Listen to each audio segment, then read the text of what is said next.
and Ferris podcast studio. This is Buffalo Plus, your interactive look at the week in football.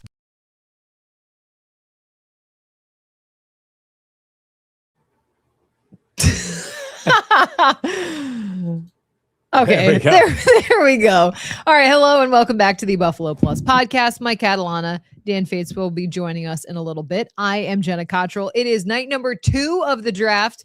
The Bills, we know, traded back. We know the second round has started. And then they traded back again. And then they actually traded back again. Yeah. But tonight, Michael, the Bills will be picking players. We think. No, they will. I'm curious if they pick at 35. I know nobody wants to hear that, but it's like, I've done it. I do think they've got players they want to take at 35. We started here a little early, I guess you would say. We saw so many people waiting. Yeah. So we were figuring, let's get going. We think the NFL's, going to make the first pick. Where is Dan? I wanted to see him crash out when the Bills skip over Boston. My gosh. That comes from Paul. Yes. Jeremy says Jenna's not high yet. She just ate an edible about a half an hour ago. She had Chipotle. I would say, which that probably doesn't help my cause. People are going to think that that's the case. But no, that's true. Yeah. To say, man, the hate. All right, let's. Jake saying Dan is wrong. I'm just getting it out there while I can. Joshua says, Mike, before the Bills draft, there's still time to change your fantasy league from CBS Sports Line. I don't run the league. Yes. My brother runs the league. I have been in that league since I was in college, way before there was anything. And CBS Sports Line was one of the, I think we might have been on ESPN early. Oh, man, I'm already you are slouching hard. Okay, so we want to know. We want to know. What are they doing? That's the quesadilla. I don't know what that is. Sorry. What are they doing? That's a great question. Michael, what are they doing? So there's 3 players that we sort of mapped out here a little bit for what they could do. Denzel Boston. Dan is on it. Say. Now, I said last night, there he is. Dan, what do you think? I said last night that I was kind of rooting against him. That was kind of mean. That was very I just mean. know how much first of all, yes, how much he leans into his stuff. Yes. And Denzel Boston's a good player. By the way, stop with these. He is not Keon. This guy's contested catch rate was better. His separation was better. Like all of those things. They're just both tall. Yeah. So I think that would be the thing. Dink and Dunk asking, did Dan quit? Yes. No, he did not. He did not. He literally he's putting the kids to bed. Yeah. Let's be honest. Yeah. That's what he's doing. He's so he's being going to be a good dad. here. Yeah. That is really funny. And so we have there. Jenna, you have gone steak instead of sizzle.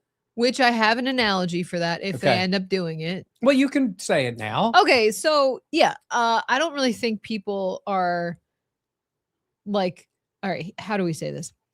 Look, the Bills did not pick anyone yesterday, and I think that was upsetting for a lot of fans because it's the first round of the draft. There's so much excitement. There's so much going on. You see other teams getting their guy, and you want your team to get their guy as well.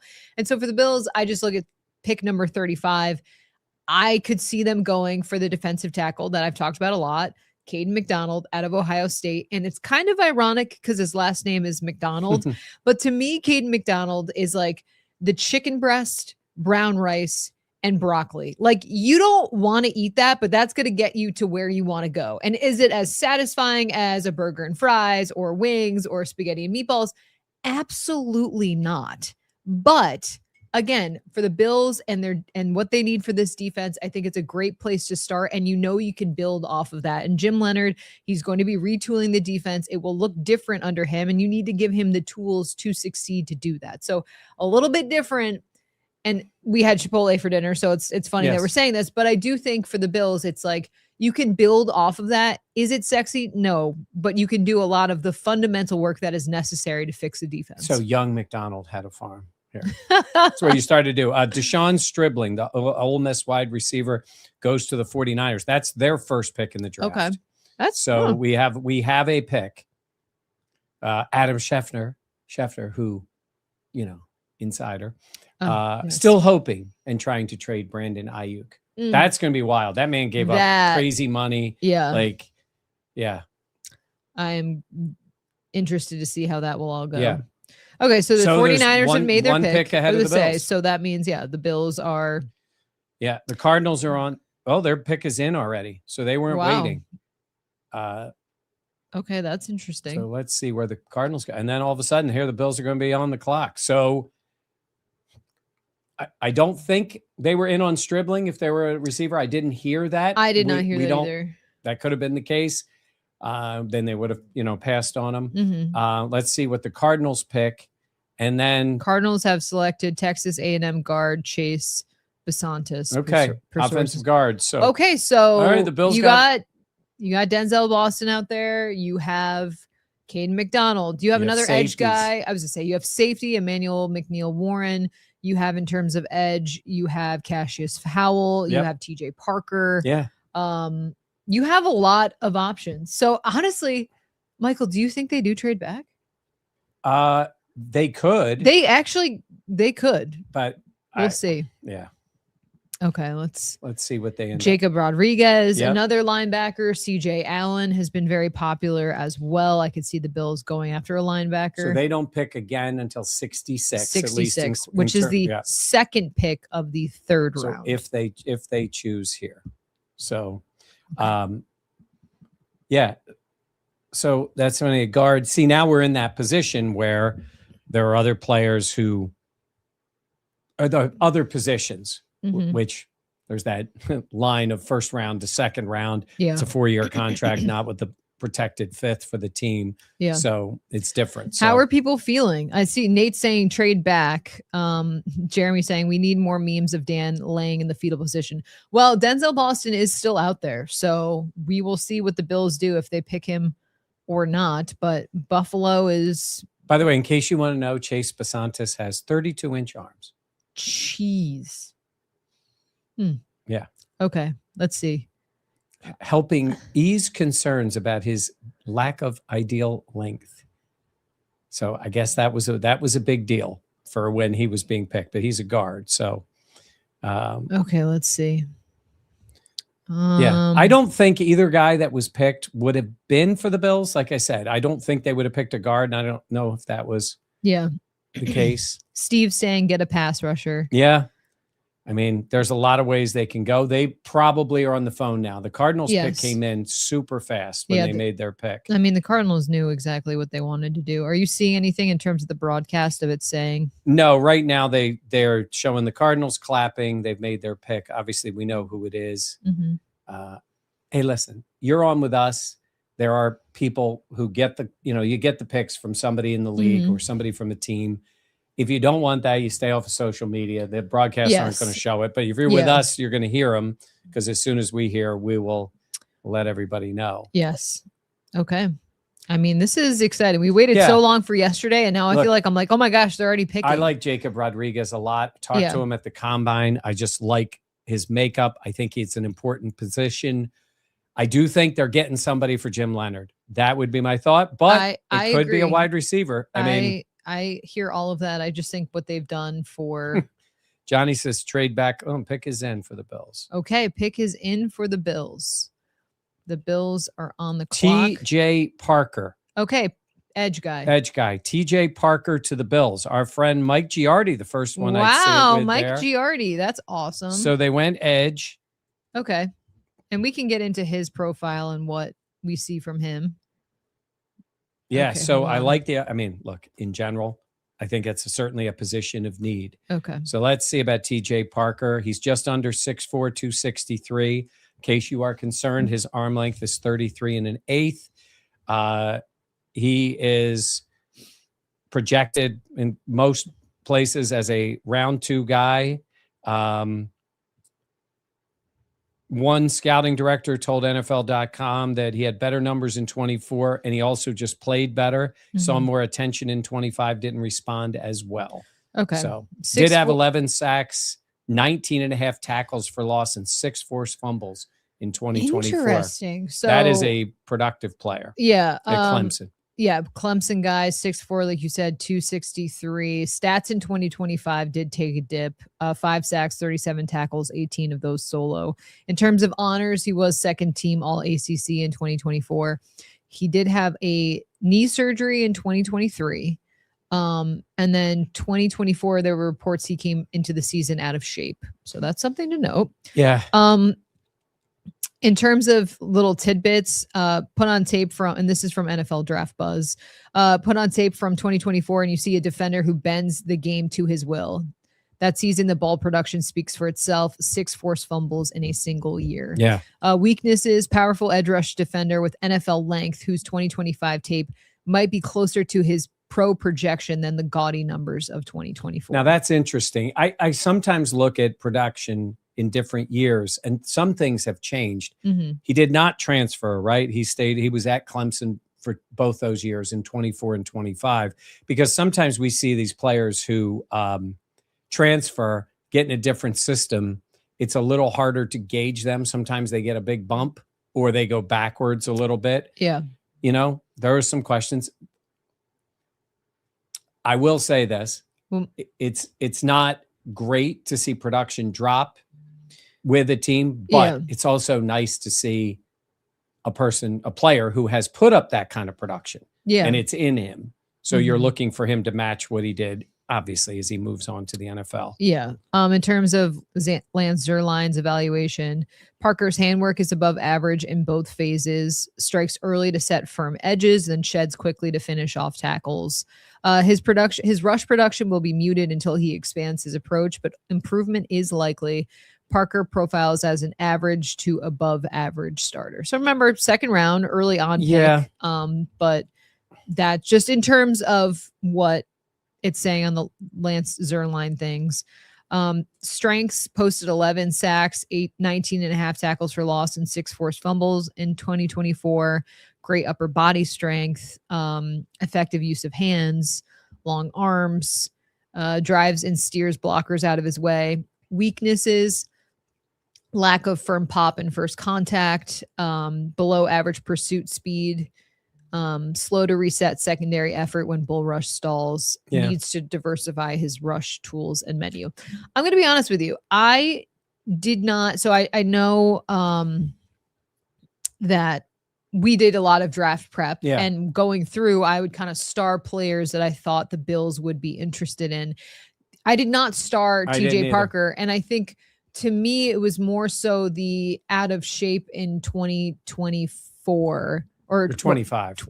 No, it wasn't 25. So his strong. It was 2024. He came into the season out of shape, had a fantastic season, but did not come into the season. Then 2025, his numbers did dip. He had knee surgery in 2023. So then he should come into Bills camp out of shape. Yeah, maybe that's what'll work. But I guess to me, that's why I was kind of surprised. But what are you thinking? What are you feeling? How are people feeling in the chat as well? I don't want to say this guy's a bust. Like I've seen someone like sounds like a bust already. No. We don't know that. So I'm going by Greg Cosell. I like. Okay, I trust Greg Cosell. Yeah. He referred to him as a high floor player, he projects him as a longtime starter. He's got a violent pass rush, and he referred to him as a 2-dimensional player against the run and the pass. Yeah. You know they need that. Yeah. It's funny. I see Clemson.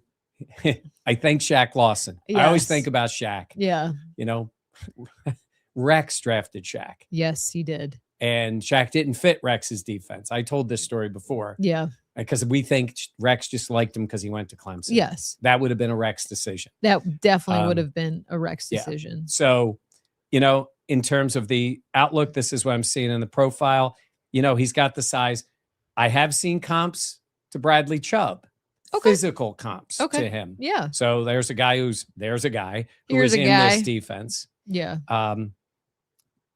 It's funny. We've seen a lot of players, defensive pass rushers, come into this system, right?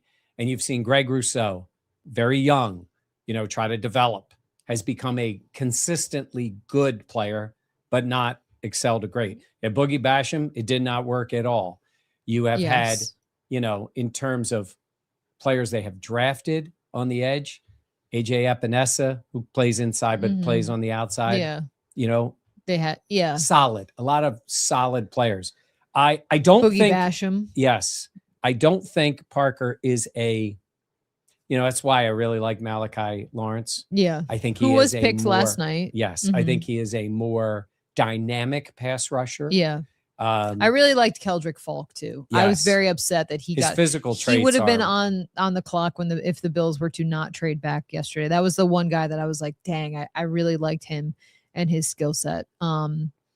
So it seems like the chat is Daxie saying a long wait for this question mark. At Bill saying gotta trust Leonard on this one. I would agree with that. I would certainly think Jim Leonard has a major role in certainly looking at these players. Yes. I'll tell you one thing he's doing. He wasn't talking to us.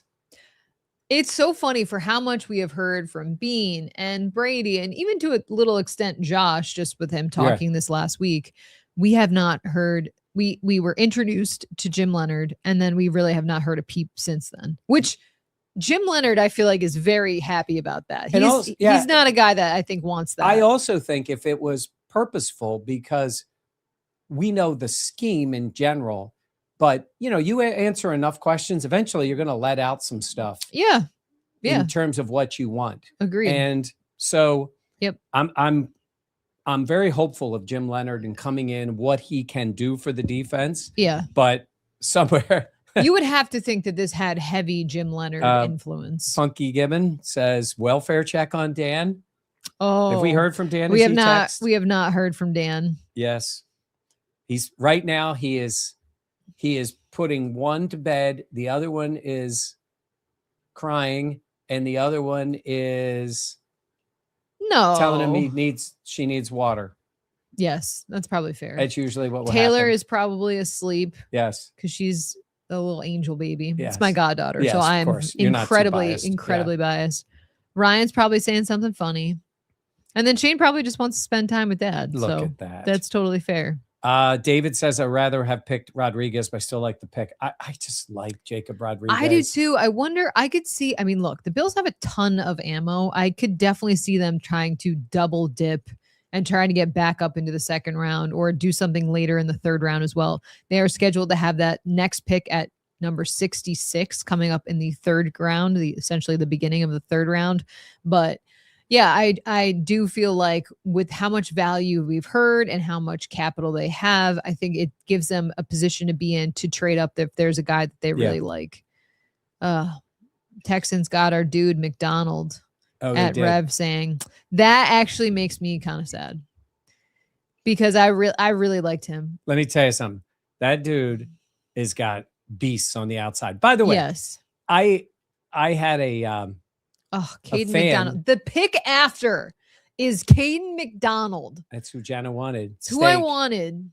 So maybe the Bills pick is TJ Parker is a little steak and a little sizzle. That's. I do want to give players a chance. Yes, absolutely. And look, this is where you don't have to trust. I shouldn't say that. Sorry. Josh is saying Dan is going to do the whole pod laying on the floor. This is where I would say, do you trust the evaluation of the Bills scouts and Brandon Beane's execution of that evaluation to pick? And so we'll see. I mean, starting with one pick, this type of player seems to be a guy who would have fit in Sean McDermott's defense. Isn't that? Now, I don't mean that he wouldn't maybe excel more in this type of defense, but it kind of feels that way, that he's that type of player. And I do think they need, well, first of all, they need another edge. There is no doubt. We've talked about it. What's going to happen? It's Greg Rousseau. It's Bradley Chubb. It's the hope of Michael Hoyt getting healthy.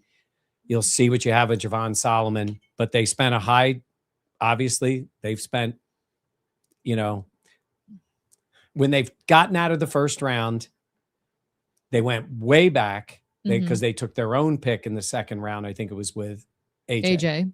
But that was later. They've traded back and gotten Keon. Very mixed results. Yeah.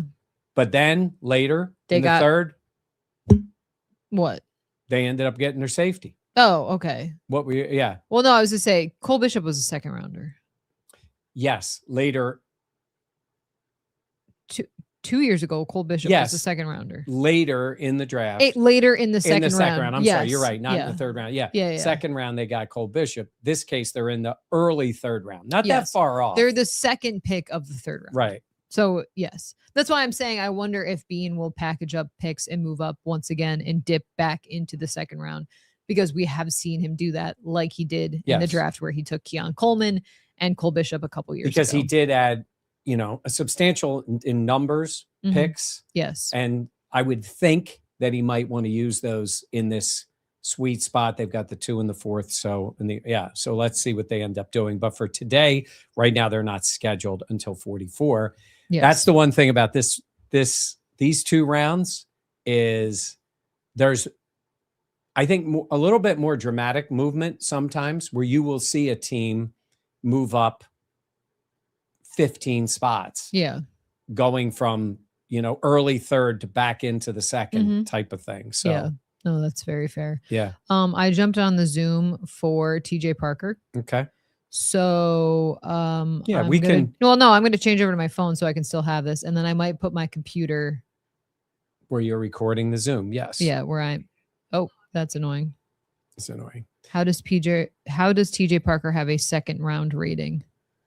That's what Rock is asking. Yeah. Well, it's based on the complete picture of a prospect. Yeah, so his production, ability, his durability, his intangibles, his athletic testing. Like it's all of those things that go into it. Colton Hood, corner from Tennessee, just picked by the Giants. Okay. Giants trying to load up on that defense. Yeah. McCoy still on the board. Yeah. I don't know if they would take McCoy. I just think with the knee injury, I just think that's like a ticking time bomb. Yeah. Excuse me, to them. I mean, there's teams. 716 saying 5 sacks, 11 sacks, 5 sacks. What production? He did have a very good 2024, right? Where he did have 11 sacks and it was like an incredible number of forced fumbles. Yeah. Like it was and 19 tackles for loss or 17 tackles for loss, I think, that year. Which is pretty good. Yeah. I would say. In one game against Clemson, he had in 2024 for Clemson. Clemson, Parker had 7 tackles, 5 for loss, 4 sacks in one game. That's pretty impressive. Yeah. Believe it or not, he won the Player of the Week. For the ACC. Yes. Who was that against? Did you say? Pittsburgh. Oh, okay. Yeah. They had a good offense. Let's see. Yeah. He was freshman I guess they call them freshman All-Americans. Again, not going to kid you to say that this was a player I thought they were going to target, which is, I'm sure they had their list of edges, and I'm sure there were players ahead of him that either they weren't able to get or weren't sure. So according to NFL Draft Buzz, the ball stripping ability that he has is elite. 6 forced fumbles in 2024 came from precise timing and calculated violence at the catch point. So have you ever seen Dane Brugler from The Athletic? He does his The Beast, his draft. Here's Dane Brugler on TJ Parker. Says he finished his Clemson career with more tackles for loss, 41.5, than games played, 39. Parker is best when he finds a runway and uses his get off, forward lean, and length to drive blockers backwards into the laps of quarterback. Though his speed to power attack is formidable, NFL blockers will be expecting it. How he develops his setup and secondary rush. This is true of almost every guy coming into the league. There is technique that they need to work on. Yep. This is my adding on to this. That will determine his pro ceiling. There are times when he's worn down by size, but he throws his hands around like anvils. You know what an anvil is? I just know from the cartoon. Right, from a cartoon. Yeah. And closes quickly on the ball. Takeaway, Parker is still learning how to unlock his counter maneuvers This is where coaching comes in, individual coaching. This is very interesting. But he Go offers ahead. a reliable foundation built on leverage power, consistent motor that helps make him a rusher and a run defector. He projects as a solid NFL starter. So very interesting. So according to NFL Draft Buzz, it says something very teachable, or it's very similar in terms of the teachable. So the deal on Parker 2025 tape might actually be more instructive for NFL evaluators than his gaudy 2024 numbers. He faced more attention, more chips, more scheme adjustments designed to neutralize him, and he didn't always have the answers. But that is not a red flag as much as it is a developmental arrow. His rush menu needs to grow beyond the long arm and bowl. When tackles sit down and absorb his power, he needs counters to be ready to deploy. The good news is these are teachable skills, and Parker has already shown he can absorb coaching and refine his technique year over year. Okay.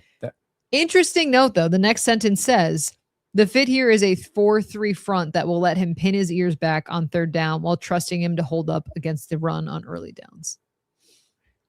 That's why I said he sounded like Sean McDermott That's defense it's like, guy. oh, it's interesting. Michael says, another Keon Coleman-esque pick. Can't wait for the next Dwayne Carter pick. Laugh my LMA. yeah. Oh, Yes. Boston gone? Who did Boston go to? Oh, no. Was it it's not to the Browns. They can't take another. I was just receiver. saying that's why it's just I see the Browns are on the clock. That's why. Our friend Chris Trapasso, friend of the pod, had Parker as his 52nd prospect in his evaluation. So that would be a later second round pick. Yeah, that would be a mid-second round. Yeah. Okay. Travis Yost with a snarky tweet of great to see the Bills finally investing in their defensive line. Oh, I think that's snarky. Yeah. Right, there we go. By the way, a little Amherst update for you. They are leading 2-0 tonight over the Toronto Marlies. Let's go. Leo and the team. So let's see how they do after the Sabres got a big win last night. Carl says it's clear now that Carl Jones, sorry. We know him as we Carl. call him as friend of the pod. I was going to say friend of the pod, but even yes, though, Carl Jones, we have to give full credit because that's what we can't do. get him on. It's clear now that the Bills clearly have a type at defensive end, bigger players off the edge that win with power more often than speed. I think that's an interesting. What does he know note. about defense? That guy doesn't know anything. He only played Division I. So the alma mater. There's some funny. Okay. This guy, by the way, TJ, comments. I'm going to guess he's a talker because he says they said he graduated with a sports communication degree and wants to be on the NFL Network after his playing career. Shoot a little higher. He wants to be on Buffalo Plus. Yeah. Yeah. Let's do something good. Love that though. Phoenix City, Alabama. I have been to Phoenix City, Alabama. Why? They used to play the Division III National Championship there. That's cool. And the Amos Alonso Stag Bowl. Oh my gosh. None of this is like I'm speaking a foreign language to you. And the Ithaca College Bombers were there. Oh, that's why it was a year after I graduated. My school was Division I. Really? It was Syracuse. And yeah, that's fair. We went all the way to Alabama. Go Bombers. We rented a Cadillac in Atlanta and drove to Alabama. You have told 3 of my buddies. We with had the a feathered blast. hair. And then, yes, the flow going. And it's incredible. Ithaca won the national championship. That's the year really, after I graduated. That's really cool. That is genuinely really cool. My high school basketball team won the state championship the year after I graduated. That's funny. I wonder if it was me. Could have been. It's all about you. Yeah. Oh, yeah. Oh, he just got married in October of 25. Nice. So, yes. God, some of these guys get married so young. Yeah. Anyhow, he's put up numbers. I like the fact that the player is coachable. All that is a positive. Coachable. But look, you need him to be good. Yeah. And Jim, I said, again, this is where I do think there's a Jim Leonard influence in the pick. So. But it is the Browns drafted Denzel Boston. They are going wide. They're going wide receiver. Wow. 2 of our guys. Damn. Casey Concepcion and Denzel Brown or Denzel Boston. Yeah.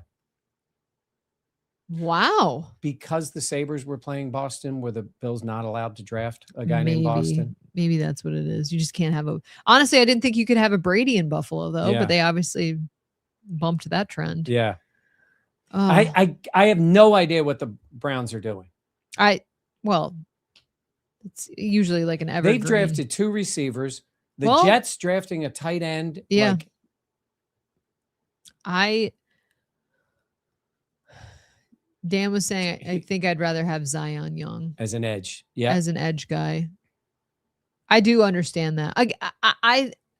It's interesting to me because we've talked so much about value and Yeah. value and value. And I did have TJ Parker being someone we really hadn't discussed in this early part of the first round of the draft. And then even with the second round, we were talking about Cassius Howell as well. I think we did mention him. Those are the players that were thought of as potential first round picks. Yes. That you could have probably gotten in the early second. Yeah. Which is the case because Cassius Howell was there. Yeah. And they didn't take him. Yes. So obviously they evaluated him to be behind TJ Parker, but I figured they would pick someone maybe a little bit more touted as like right outside of the second round as opposed to someone further down the mocks. But again, these mocks, we don't know. Like the way things are mocked out, you can find good players at any spot. Especially in this draft. So I'm going to say this again. I'm going to Chris Trapasso. I'm seeing because he does a really nice job. He was talking about that Parker tied for one of the fastest 10-yard split times for an edge. That's a big numbers thing. Mhm. Everybody looks at the 40-yard dash. There are certain stats. He believes that's a big selling point to Jim Leonard, wanting that short range quickness and speed.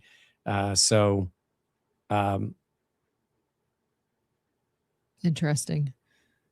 Oh, yes. And there's TJ Parker. It is funny. Yeah. Okay.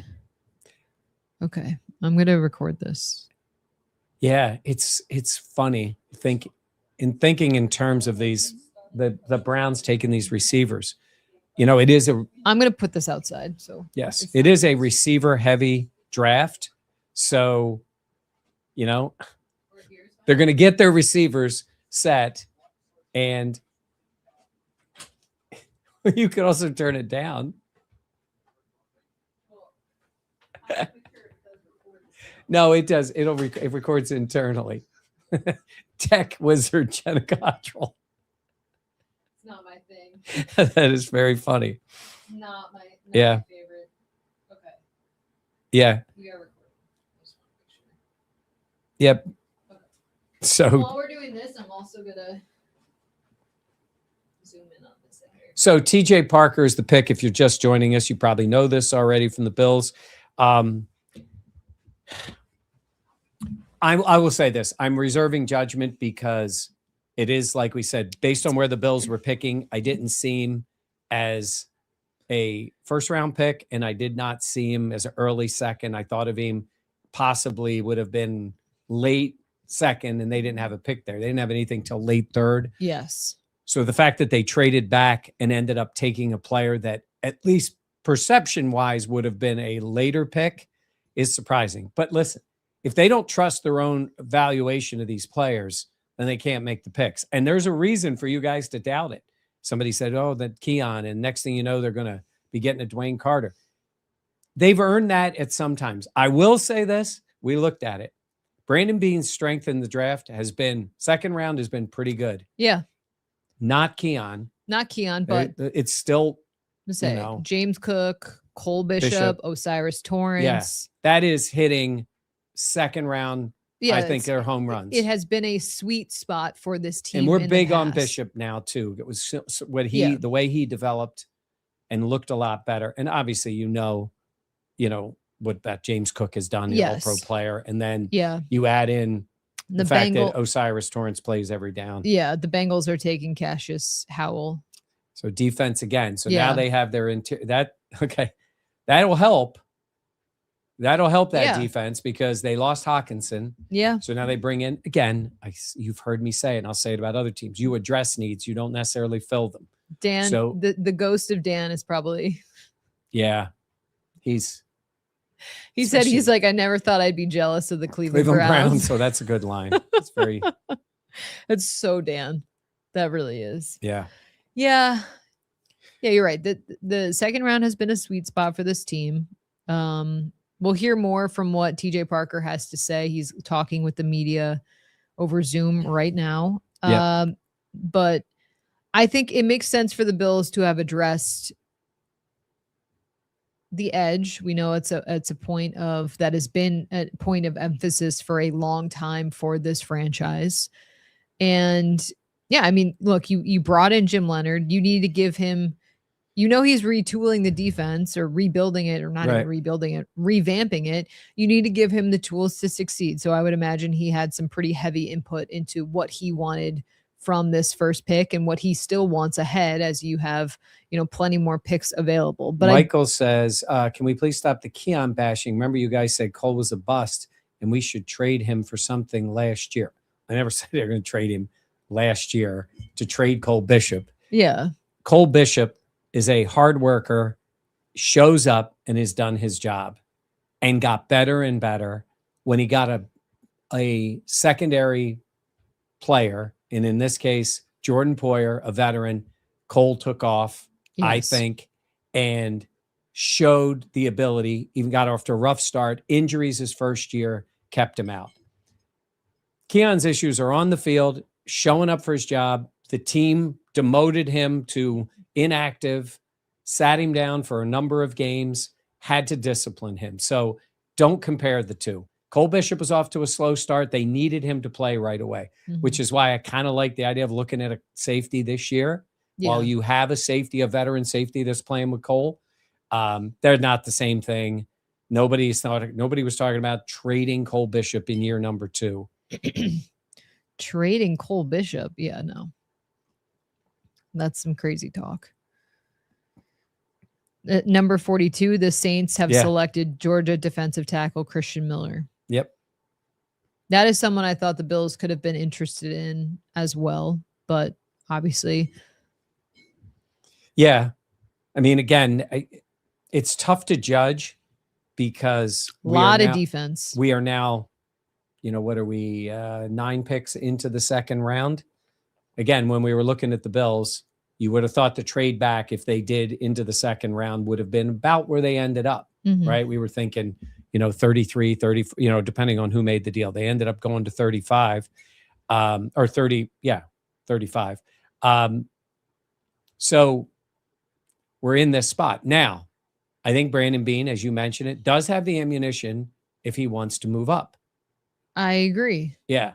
Safety. Maybe he moves up for safety. Yes. Emmanuel McNeil-Warren is still out there.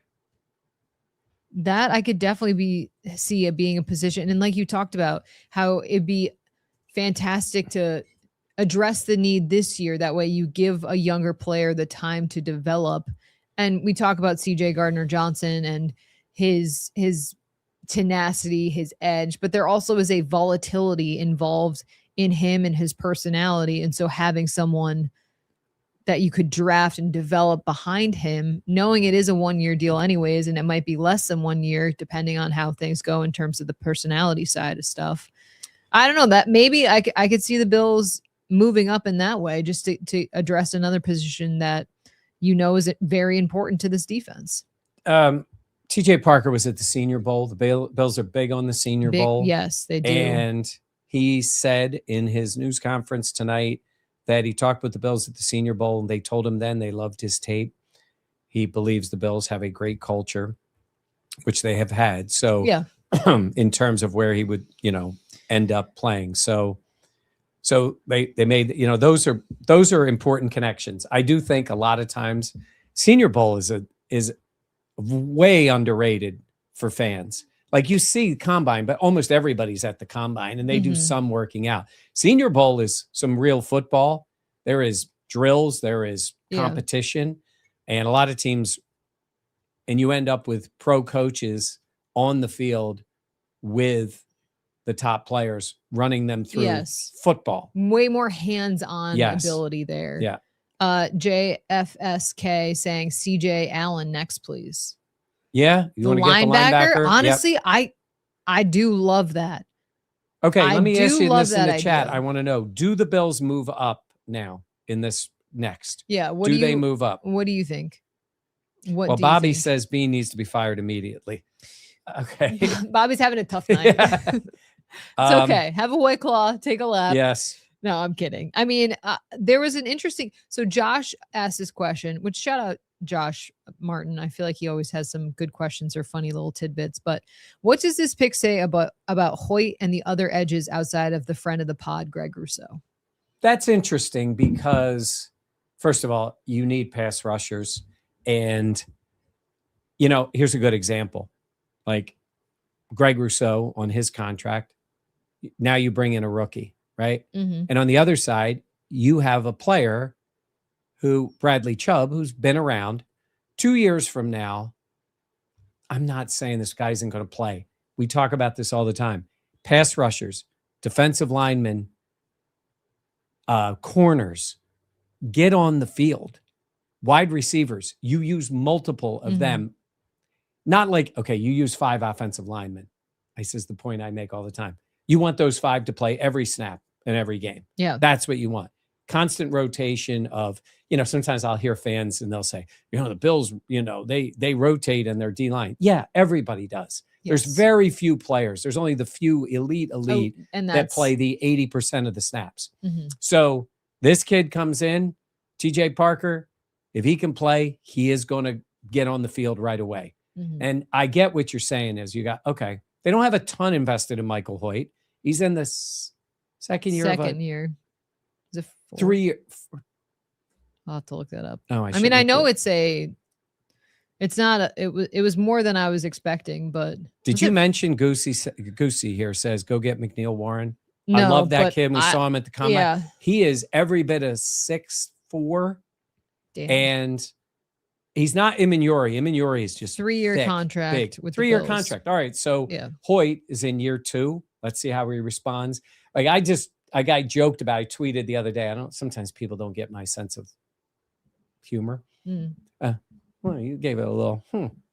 No, the thing is done. The Zoom with TJ Parker is done. So I was going to go get my laptop, but I was planning on how to map it out so people don't see my outfit because these pants are like 7 sizes too big. Well, you could go put me on a single shot. Yeah, but now you're gonna walk right in front of my camera. Look at you. I just, oh my God. It's off the rails. See, when the button down Dan Fates is in here, it's off the rails.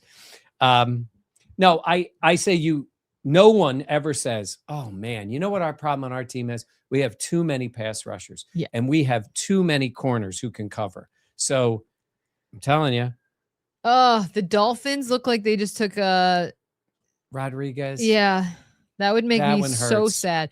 See, this is why I get upset, because you do so much research. You spend hours looking at these players and you see, I can see them, the impact they could make in the Bills defense, or look at this guy, the upside is tremendous, or wow, character guy. And you fall in love with these players. Then they end up going to a different team, especially in the division, or when they go to the Chiefs, it's just like, ugh, gross. Yeah.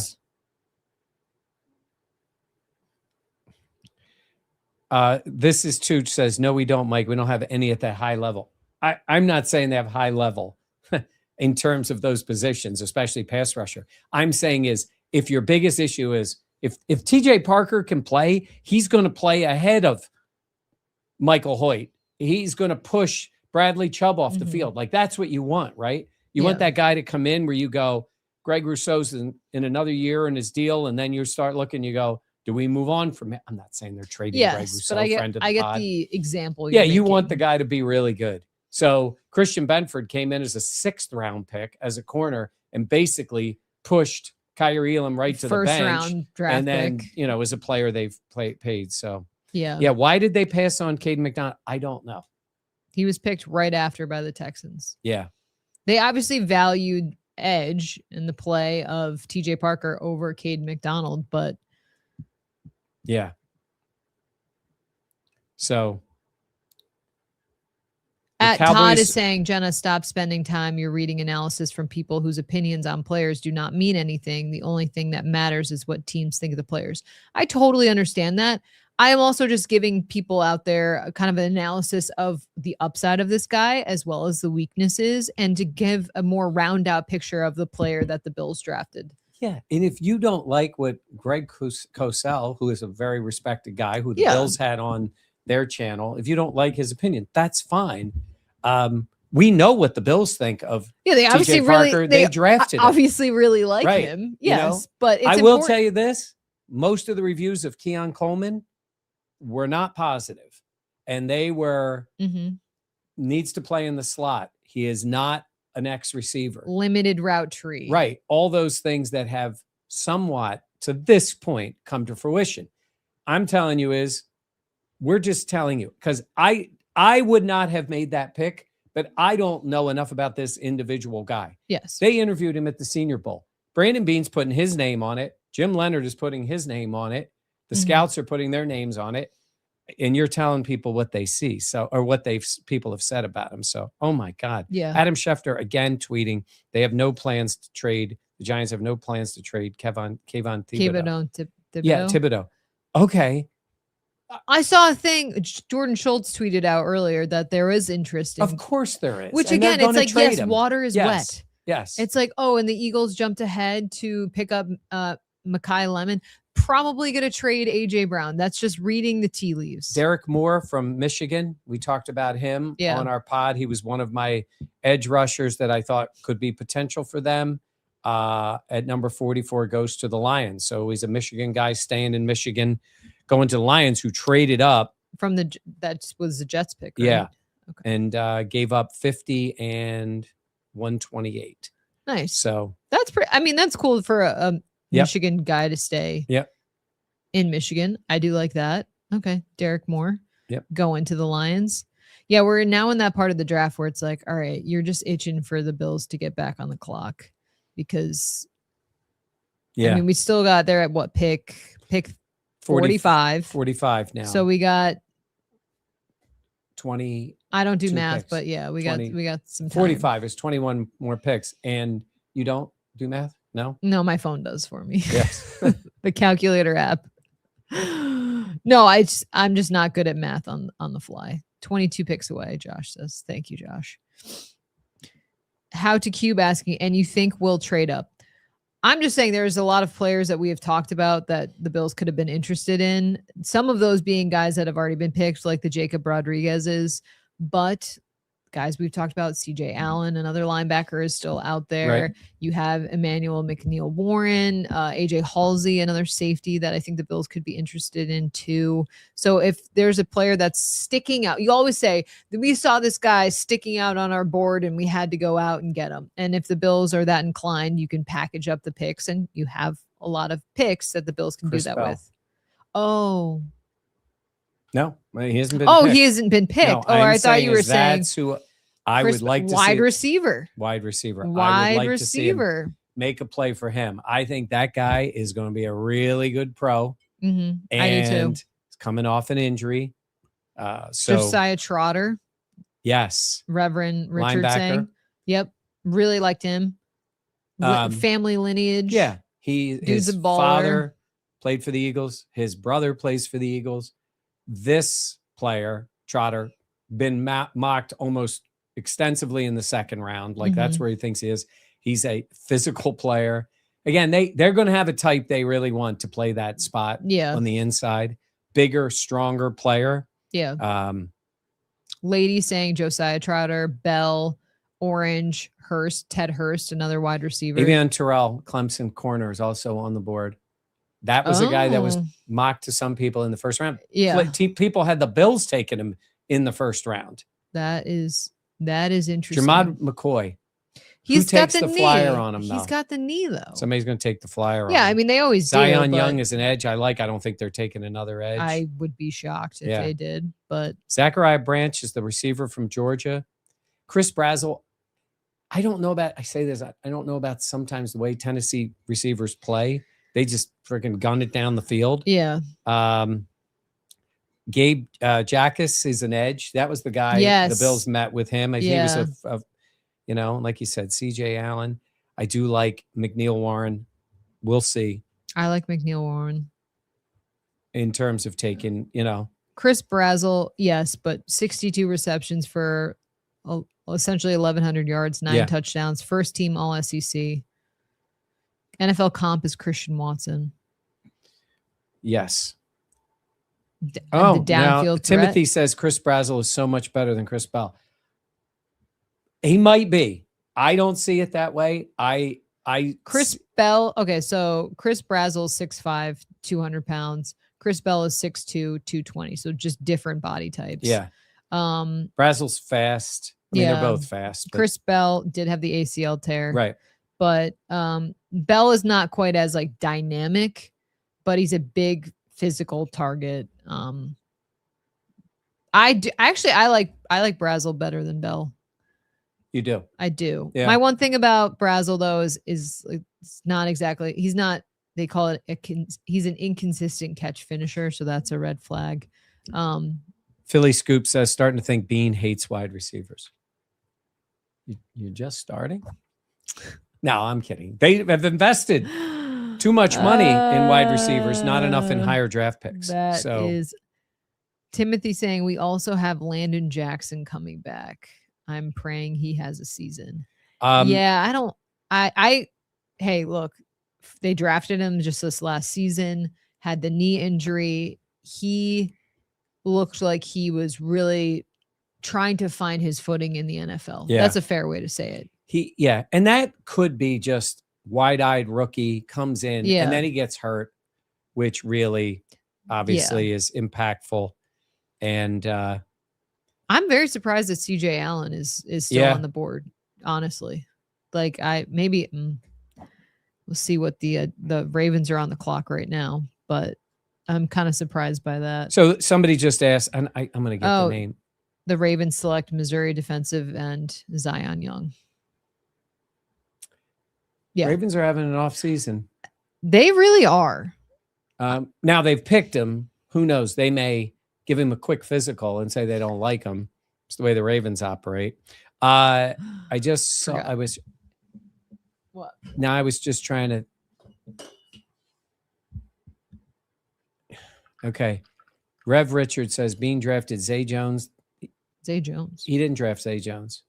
Zay Jones was picked before Bean was there. Yeah, that was the Sean McDermott. The bums in Carolina and Keon Coleman. Our wide receiver scouts need glasses.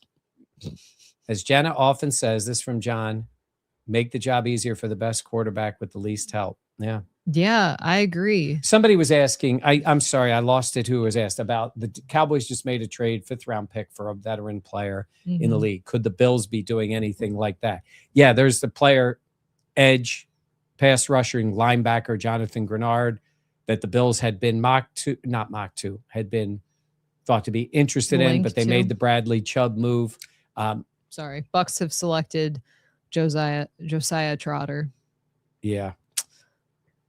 Oh, see, if I'm itching right now. I'm seeing guys that I love get taken, and I'm like, I am trying to get back in. I'm trying to get back into the second round. John Ledyard's an NFL draft person, got a pretty big following. He tweeted tonight, Brandon Bean has a type, and nothing will stop him from drafting that type. Now, the only reason I bring that up is I have told people while the coaches, and we're like, Jim Leonard will have a voice, and Sean McDermott had a voice, certainly probably more about defensive players and the type he liked. Yeah. This is Brandon Bean's job. When he drafts Josh Allen, there's other people involved. It's his pick. Home run. When he gets James Cook, it's his pick. Home run. When he gets Keon and it's not what you want, or when he gets, say like Greg Rousseau, good player. Maybe not all the way of what you want, but a good player. Like, it's his job. He is collaborative. Other people are involved. But at the moment, when the ticket's going in, it's his name. Yes, it's his name on it. So here it is, a change in defense. But it's funny that I thought that guy seemed, Parker seemed like a Sean McDermott type defender. Yeah. Agreed. And they're picking him. But this is why I say sometimes we got to settle down on schemes. But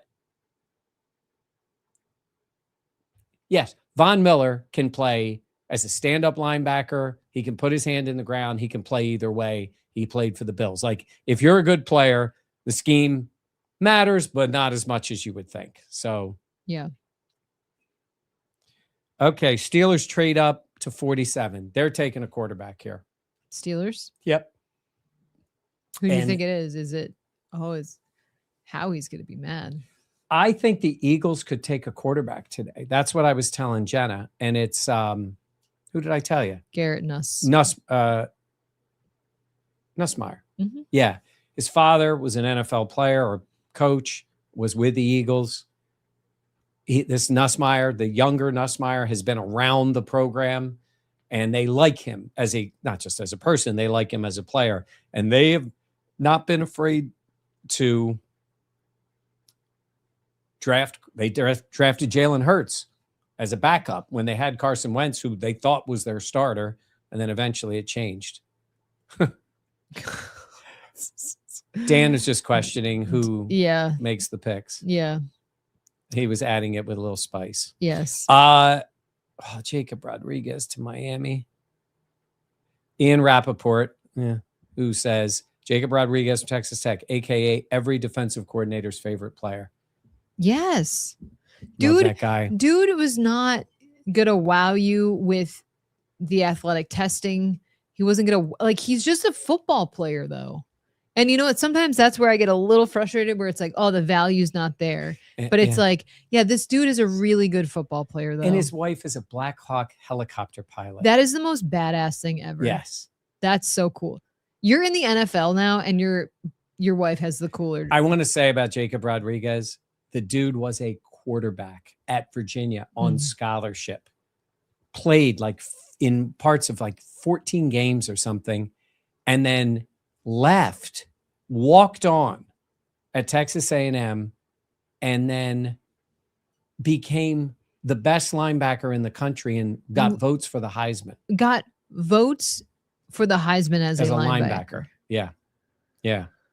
Tom saying, I love the Parker pick. Okay. Jam saying, I'm literally sick over this. I love the duality of just the chat and how things are going. Timothy saying, why do you keep saying we're going to pick up a safety? We don't need a safety right now. That's the point. You don't. That's why it would be a great thing to do, is to have a guy that you really like that can develop. And they can will get on the field. CJ Gardner-Johnson can play in the slot too. When you need him in the slot, if you draft the safety in 26 and he's ready to step in 27, like Cole Bishop needed to sort of jump in there and he wasn't ready. And then he got hurt. And now you had to try, and they didn't do well signing veterans at the time. CJ can play, but he will be there for 1 year and you'll be ready for the next player to come in. Yeah. Thomas said Dan has moved his family to Cleveland. That's funny. That's really, really That's good. funny. That is really good. It is very interesting, though, looking at, we talk about the kind of player that TJ. What? Steelers went receiver. Who'd they go with? Bernard from Alabama. Jeremy Bernard. Okay. 47. Okay. They were on the clock when the Eagles swooped in. Yes, and took Mekhi Lemon. Mekhi Lemon. Yeah. Which that's funny. Classic Howie. It is kind of funny. For him, he likes that reputation. And then to have the other team what? We're talking to her on the phone, and you're at her front door taking her for a date. Yeah, you're picking her up for dinner. It's how about them apples? Now you know what movie that's from? I mean, I've heard the phrase. God, obviously, I've heard the phrase. How about them? What's it from? Say it in the comments. Let her know. Bean is terrible. Okay. I'm kidding. That's what Sale something said. Now, Trippleman says Parker's not a starter. Kai. At best, 4th or 5th. I mean, come on. The guy hasn't even shown up, and he's got ability. That's not fair. Yes. That's Goodwill Hunting. First person was Maddie. You get 555. Maddie K 555. Goodwill Hunting. Yes. Yes. I have. Yes. You've seen it? I have seen that, but I'm not. I feel like a lot of men rattle off movie quotes. Maybe it's because of you and Dan and just working around mostly men. You guys remember movie quotes? I remember from the good movies. Well, yeah, but you Like- can quote an entire movie. I'm just Yes. not like that. Goodfellas. Yeah. Elf. I just find a lot of men have that skill and it cracks me up. Like how I threw Elf in there. How about Ted Hurst? Smiling's my Let me favorite. tell you something. Yes. Let me tell you something. I will take Ted Hurst. Yeah. Went up for his combine interview. Dude's a beast. And he played at Georgia State. So he's got to move up in competition. But I'm telling you, oh no. What? Yeah. What? 7th round receiver. Here we come from John Hunter. He knows. Oh, Caden Caden Prather. Prather. Yeah. Todd saying you live on a throne of lies. Twisted Limb. I know it's an old expression. I just was referencing the movie when he, by the way, you realize when he does that in the movie, he puts it up there and the guy has to say, I like apples for it to be funny or to be a bit. What if the guy said, I don't like apples? Then he can't deliver his line. It's a movie. Oh, you okay. script what people say. It was good though. I bet them apples. Russ saying Jake Goldday. Yeah, linebacker. He's Cincinnati. Guy's a player. Guy is a good football player. So, how about them apples? Isn't that from World War One? Oh my goodness! Man, Dean's taking some hits. In our yeah. comments here.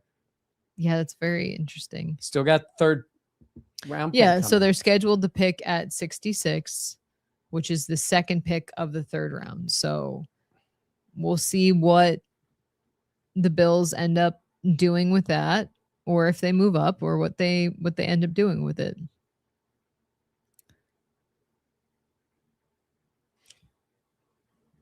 Jason saying, I will take any wide receiver with a pulse rate. That's bad.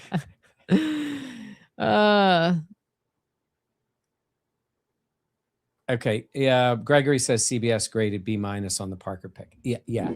I mean, like, I see the idea of the grades. If you are grading now, I think it's most people, it's a combination of the player and how they were evaluated and where you pick them. I heard one fan say something about the Bills deserve an A+ for their Trading first day. back. Yeah. Yeah. And I'm like, that's just idiotic. They Yeah. haven't taken a player yet. Yes. I mean, it's one thing to say, I like the plan. That's part one. Mm-hmm. You set yourself up for part two. Now, I don't think the pick of Ford falls in line with all of those moves to get that. That's your highest pick. Yeah. Not that he's not going to potentially be a good player, but I don't think he was a player that was thought of, oh boy, he's an early second round pick. Yes. So you lose, at least under the charts, you lose some of your value there. But what did we say? If he's a good player, Yeah. I don't care that we got him early in the second round. We, meaning the team, yes. not me. Adams with the super tip saying, big fan, turn off the TV with TJ. I don't know, not a fan. Wow, talk about something different. Fresh Bar of Soap is on here, says, totally different topic, but if the Pets get rid of Vrabel or he resigns, any chance Sean McDermott would go there? Could you Oh my imagine? God. That would be wild. That would be wild. Yeah. Yeah, that neither of those things, I don't think either is happening. Yeah. But man, from every decision he made in the Super Bowl till now, yes. and obviously years before, Vrabel's had a rough Yeah. little stretch here. Yeah, So it's definitely. they need to trade up, says Timothy Patrick. I'm not disagreeing with you. Yeah, that's how You've got I up feel. to that decent size in the third round. Spacey saying McDermott is the Bucks coach next year. I actually Not terrible. I actually like. I could see that. Yeah. He'd love Baker. He does love Baker. Remember when he talked to us about Baker? Yes. And I always thought Honestly, that Baker has some Josh vibes to him. He's a different player. Different player, but absolutely. Yeah. And Baker is. I remember saying that when I watched Baker, I thought if he was the Bills quarterback and you never had Josh Allen, Bills fans would like him a lot. Agreed. Because I think he's got a little bit of that, but Yeah. that's for a later time. Yeah. Yeah. I think the Vrabel scenario is very plausible this year. It is interesting. Like he's handled it terribly and plus everything else. Sean McDermott, Carolina collision course. I could see that being He's the living case. in He Charlotte, is living by the down way. in Yeah. I could see that. That would be feel like Bean is toying with the mafia. No. he will tell you, and he told us when he got to the second round, he's seeing DJ Moore and saying that's who I used in the second round. You would argue that it wouldn't be as expensive, a younger player and cheaper player. Yeah. But they got DJ Moore, good football player. He's going to step right in and probably be their best. Yeah. Bill's Boyack asking, can someone tell me why Jermond McCoy is still available? ESPN has him ranked number 16 overall. It's thought of that McCoy has a degenerative knee issue. So that is why he is evaluated as a great prospect, great player, but with the injury concerns, that is why no one has taken a swing on him. It's just people are trying to get more of a sure thing. And with the knee injury, I think that's really making a lot of people take a second guess and say, it's not for me. Yeah. I really want them to move up. I want them to move up. Panthers are on the clock. Clemson took the corner, the Falcons took the corner out of Clemson. So you have to be in a spot with extra draft capital to take a flyer on a player, not just coming off an injury, but an injury that most people in the league look at as a chronic thing, degenerative, that it's just going to, it's happened with some players who then gone on and played 15 years in the league. Again, it's an evaluation. That doesn't mean it's going to happen, but that is enough of a concern that will keep teams away. What? I said degenerative knee. Yeah. And I'll just say Super says Pats have a degenerate coach. It's pretty funny. Yeah. Attic is saying Will Johnson had a better year than Max. Will Johnson last year was someone that was evaluated to have a degenerative knee issue. Can play. Yes. The worry is if you're drafting him early and you think 5 years plus, it would be an issue. Yes. Max, I like Max. I think he's a worker. I think he has the potential, but we got to see how he plays out. Yeah. I think Max, the injuries really, that injury in training camp was really, it was weird injury, with his knee, but also I think missing that time. It's hard to get back on track when you miss training camp, your rookie season. And then obviously the injury at the end of the year. And also Trey White started over him and was always CB2. And I think that says something about the coaching staff evaluating guys in practice every day. Yes. Michael's saying I have a degenerative attitude towards Bean. Some of these are kind of funny. This is Dennis asking, who is the goal player of those of you wishing did to Terrell Bills? go? I'm sorry. Did Terrell just go to Atlanta?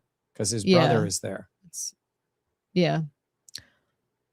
Oh, and the Panthers took Lee Hunter, another defensive tackle. Yep. Yeah. Honestly, I didn't like him as much as Cade McDonald. Okay. I had missed it. It was earlier. So AJ I had actually Avion, said Terrell. it. Yeah, but did you? It's okay. Sorry.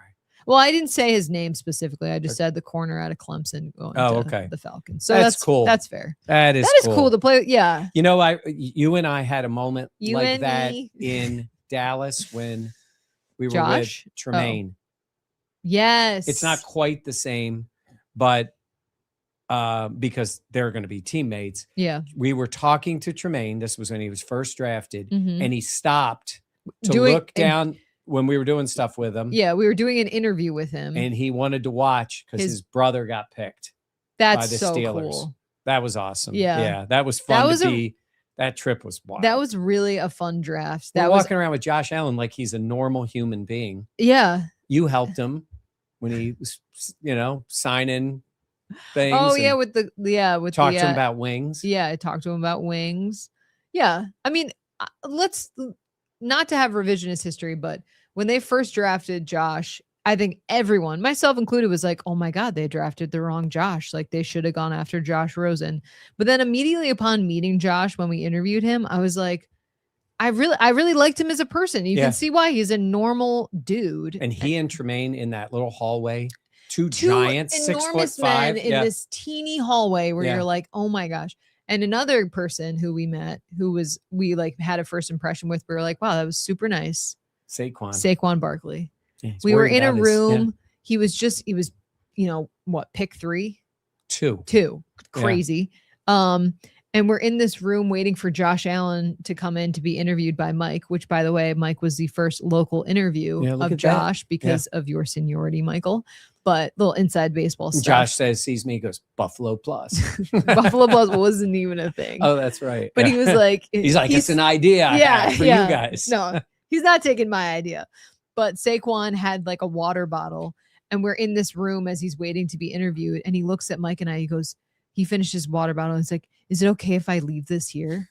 Like there wasn't a garbage around. And he's like, is this okay? And we're like, dude, you can do whatever you want. What did I say to you? The guy's going to the Giants. I'm not a Giants fan. Yeah. And I go, damn, self-aware. Yeah. I think that's the kind of guy. So anyhow, back to where we are with this draft.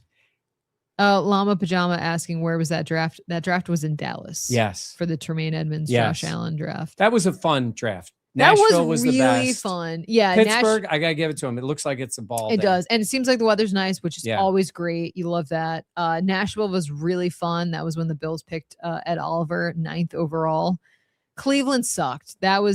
And it's not, I like Cleveland, but it was more so the weather was brutal. It was really cold. So Captain America says Brandon Beane's most important draft and his swing is for a guy who had 5 sacks last season as an edge. Yes, but he had 11 the year before. Yeah. So I know what you're saying is and you don't want to see a guy take a step back, but. Josh asking, while we wait, thoughts on McDermott on with Rich Eisen? Yeah, I thought there was some good questions there. There's other stuff that maybe at some point we will have an opportunity to talk to Sean. Yeah. We'll see how that goes. But it was good. And it was good to see Sean. He looks great. Looks rested. He does. Yeah. No pressure. Yeah. By the way, I don't know why. I thought his daughter was already at Notre Dame. No. She's a senior. No, I think she's a junior. Oh, she's only a junior. I thought she was a senior. She's committed to play at I Notre tell you, Dame. you know who's bummed is the Orchard Park softball team because they used to practice in the bubble. And Bobby Babbitt's daughter. Yeah, they were on that team. Yeah, they really lost good. 2 studs on that team. I mean, yeah. But I meant both the kids are ballers. The girls used to get to come into the Bills facility. Yeah, you'd find like softballs while we were doing. I know, it's pretty unbelievable. I thought, and Rich Eisen does a nice job with those interviews. I thought it was good. There's, Sean's making a little bit of the rounds now. So yeah. No, Josh Allen's not going to demand a trade. No, I would. Yeah, I would. He's very committed to Buffalo. We know that. Carolina took Lee Hunter. I liked him. I didn't think he offered as much as Cade McDonald, but Cade McDonald also was drafted earlier than him, so it does make sense. I saw someone just asked me for an Amerks update. They're still winning 2-0 in the second period. Dang, this is impressive. That is impressive because they're playing if you follow the NHL, and certainly if you follow, the Toronto Maple Leafs are not in the playoffs, and their AHL team is kind of bulked up, stacked. Yes, and the Amerks are playing with a bunch of hungry, younger players and a few older guys. Most of their top prospects are either in Buffalo or some were traded, some are hurt, and they're hanging in there tonight. So Jets select Indiana quarterback D'Angelo Pons. Yes. That's didn't Omar Cooper Jr. go to the Jets too? Yes, Omar Cooper Jr. They were college teammates. Yep. Yeah. Yep. Good old Indiana. Jerry, that is funny. What? That D'Angelo Pons has been compared to Aaron Glenn as a player. Oh, that's funny. Aaron Glenn's in the final year of his time with his Jets head coach, right? It got to be. I can't see Sean in New York. Had a nice moment with Aaron Glenn at the NFL Combine Did 2 you? years ago. Dan and I were waiting for our Uber, and Aaron Glenn was right next to us. I don't remember this story. We just talked to him, said hi. Nice man. And I looked at Dan, I go, that's Aaron Glenn.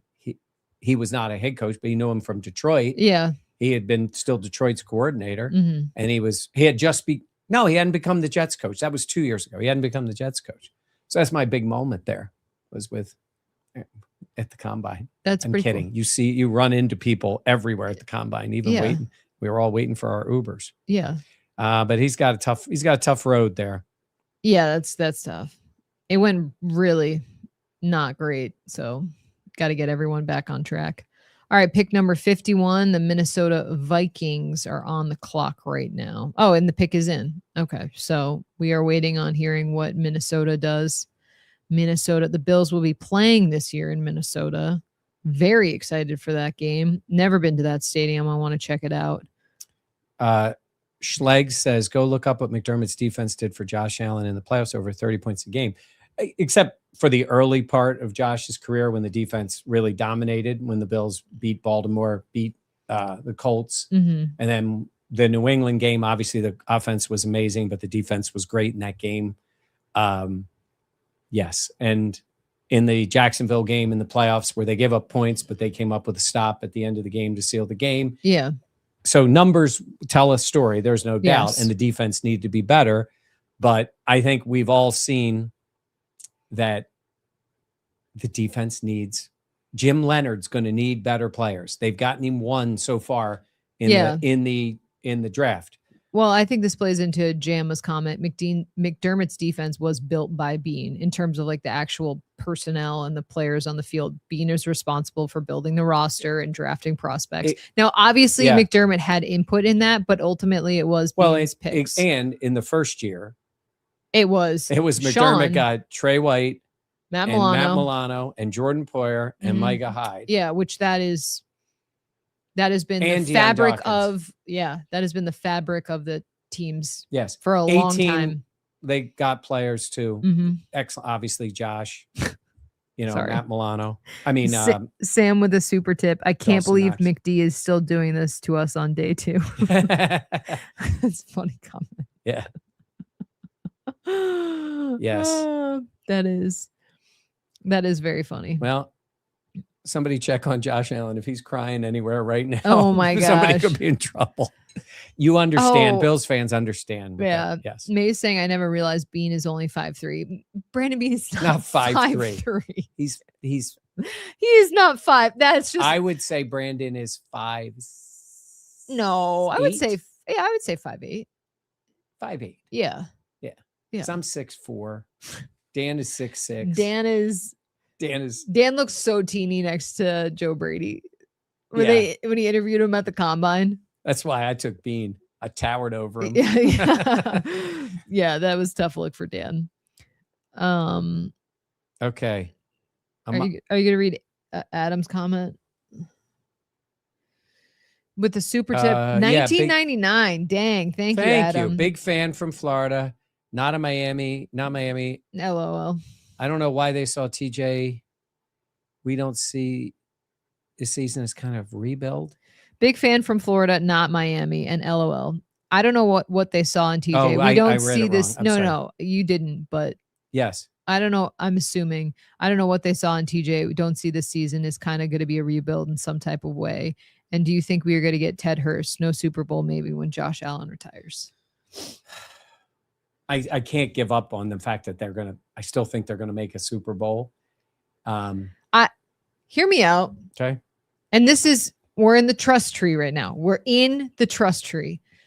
Covering Josh Allen for as many years as I have, I've always said it's not if, it's when the Bills win a Super Bowl. I still believe that Josh Allen will win a Super Bowl with the Bills, but he's about to turn 30 next month. I would have thought that this team would have had more bites at the apple by now. And that is why I've talked about making Josh's life easier, going in on more weapons in terms of the offense, and going after more top tier talent. Cause I think that's something that has eluded this team outside of Josh Allen and a couple guys like James Cook. So for me, I do worry because you see the superstar that Josh Allen is, and it's not easy to get to a Super Bowl, and no one is ever saying that because it's not the case, but it's just the fear of, okay, this is going to be, year 9 for him. And what do they have to show for that so far? So we are up on the Colts now. So that is 53, right? Overall. Yeah. 32 and 21, 53. So we're moving towards it for the Bills. Second. I'll have to check this out. Spacey saying, did you guys see Dan was featured in the Bills embedded video when he interviewed Brady? We did not. Look Spacey, at Dan. we are going to have to, let's not tell Dan. Oh yeah, I know. He still plays back when he was in Hard Knocks. Yes. I don't know if that's true, but I'm going to go ahead. Yeah, I would bet money on that. I would bet some money. Oh, Josh, Jenna is targeting Minnesota for the road game draft. Don't tell people. Don't tell Dan that that's what I want. Any chance the Bills go international this year? No. They kind of doing the math of what teams were technically the home teams for the international games and the slate coming up this year and where the Bills schedule lined up. No, the Bills will not be going international this year. But the fact that they haven't gone in back-to-back years leads me to believe that in 2027, I expect the team to go international. Your thoughts on that, Michael? I'm with you. I don't think they're going. I think it won't be this year. There's still an opportunity, right? Is there one? I didn't think there was. I thought there was still one. Really? Because they don't. Oh, it's a division team. Oh, really? It's one of the division teams is playing. Is it Miami or the Jets? I don't think they've announced all the international games. I thought they had. And it was not the case that the way the schedule lined up. I was told that they were not going to play. Okay, let us look.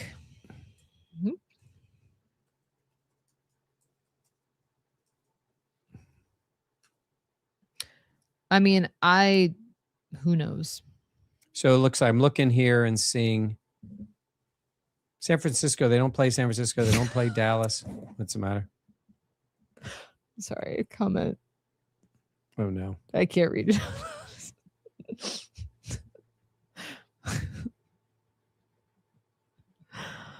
Oh.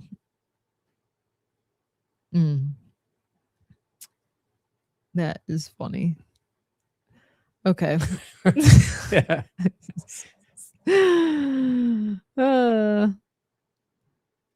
Sam saying, put the draft of what games Jenna and Dan want to go on the pod. We will do our travel draft. Yes. After the schedule comes out. Don't you worry. That's coming up fast. We will also do our punishment challenge. People have been asking. Oh, yeah, that's coming. That will be in probably June, right? Yeah. Because Mike, sorry, I just got a dry patch in my throat. Brandon Cease from South Carolina, the corner. Okay. CISSE. Yeah. I'm trying to pronounce it. And the Go Birds are on the clock. Oh. This is where I thought it would be what lights up the second round if they took a quarterback here. Oh my God. For the Eagles. Sports radio in Philly would lose its mind because it would be like, is Jalen Hurts on his way out the door?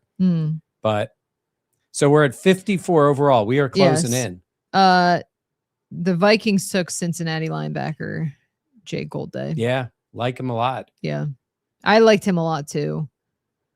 Man, interested here. Trying to think for the Eagles if it's anybody Bills related. They've already taken a wide receiver. I don't think this is a place they looked at offensive line. I don't think the Bills would be there. They still could take an edge. I don't know if there's anybody there. Who? The Eagles. Oh. No, not the Bills. I'm just trying to think. What? I'm trying to think of the positions. Was it 2020? Yes. When they double dipped and they went edge back-to-back rounds. Yeah. Could take a safety. I should have filled up my water bottle more before we got out I here. think if I'm thinking Eagles here, it could be an interior offensive. They don't usually they would take a guy who's going to be potential guard, slip out to tackle, but let's see. Eli Stowers in the second round, 54th overall. What did I remember from? I thought that was.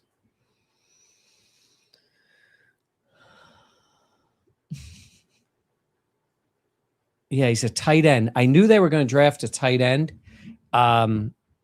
They have, yeah.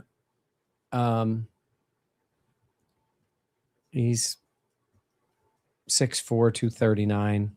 Looked like that type of target for him. Played at Vanderbilt, pass catcher. So, yeah, they still have Dallas Goedert, but they're trying to get a little, obviously, younger at that position. So, yeah. So they went. So far in the draft, the Eagles have gone wide receiver and tight end. Their defense is very young. Their offense is considerably older. I think they're trying to retool on that side of the ball. Yeah. So that's a position, obviously, the Bills weren't taking. So, Yeah. So there is. Oh, the brothers for the Yeah. Falcon. That is awesome. The Terrell brothers. Yeah. Uh, My guess is if you're watching the ESPN coverage that Pat McAfee's on doing something, I know he's got his own. And Jimmy Kempsky, who's a reporter I follow, says, I was just thinking what we need is more Pat McAfee. There's not enough of him. I'm not. CJ gone. Oh, let's see who picked him then. So it's right after the Eagles. What are you laughing at? Atticus at 66. Bean selects Rudiger out of Notre Dame. The Colts. The Colts take him. The Colts take CJ out. Yeah. Yeah. That makes me sad. I liked him a lot. Okay. And the Eagles took who? Eli Stowers, the tight end out of Vanderbilt. Okay. Fine. Well, let's see. Where are we at? Patriots have moved up on the clock to 55. They have taken the next spot. So you just feel like whoever it is going to be somebody Bills fans wanted. Probably. What are the Patriots taking? If they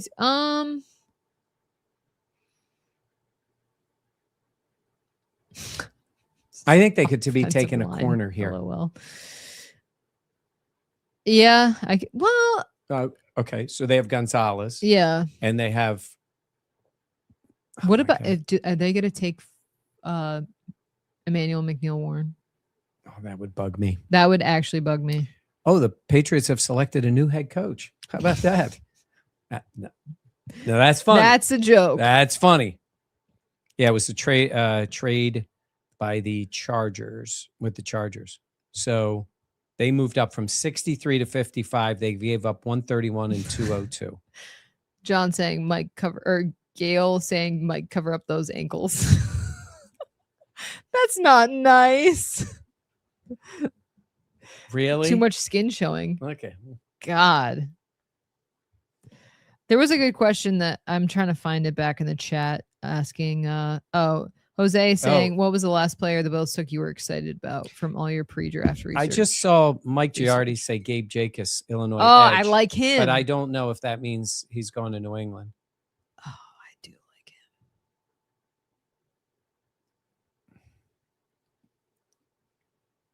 I would imagine that's the case. So the Eagles took a player who won the Bolitnikoff Award for Best Receiver and the Mackey Award for Best Tight End. That's college awards. But that brings up my point. You like awards. Love awards. Why do you like awards? I like awards because you're looking for production. It shows production and it shows the ability to be at the elite level of something. Yeah. Now, that's not to say like a guy needs to have a ton of awards, but I want them. That to me is a good indicator of success. If you can stand out at the college level, that gives me more hope that you could stand out at the pro level. It's just simple factual thinking of like, oh, okay, you were good enough to do that then. Jenna, put those ankles away. You can't even see them. I think that was.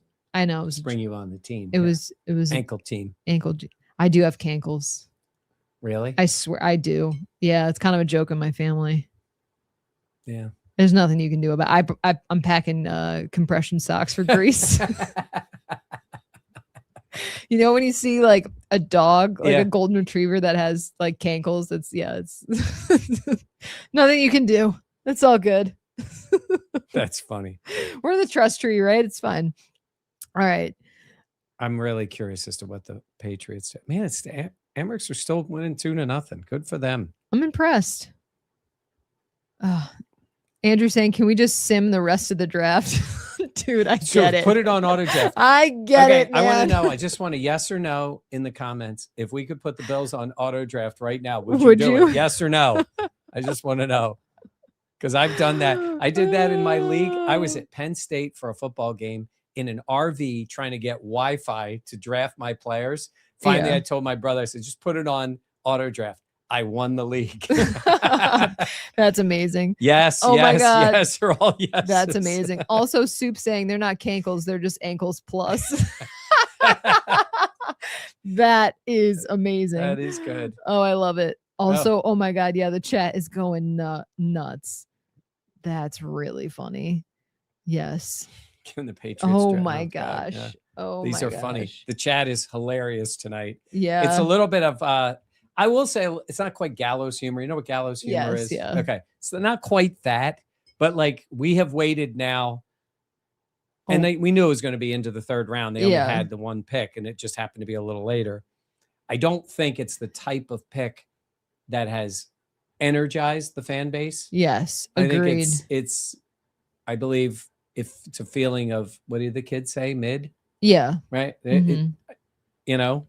Yes. So, and you're waiting for the next pick. At least the next pick is 66, not waiting until 91. Yes, which is thank goodness. Yes. Because that would have felt honestly a little bit excruciating is way too strong of a word, but it would have been like watching paint dry. Yeah. Realistically.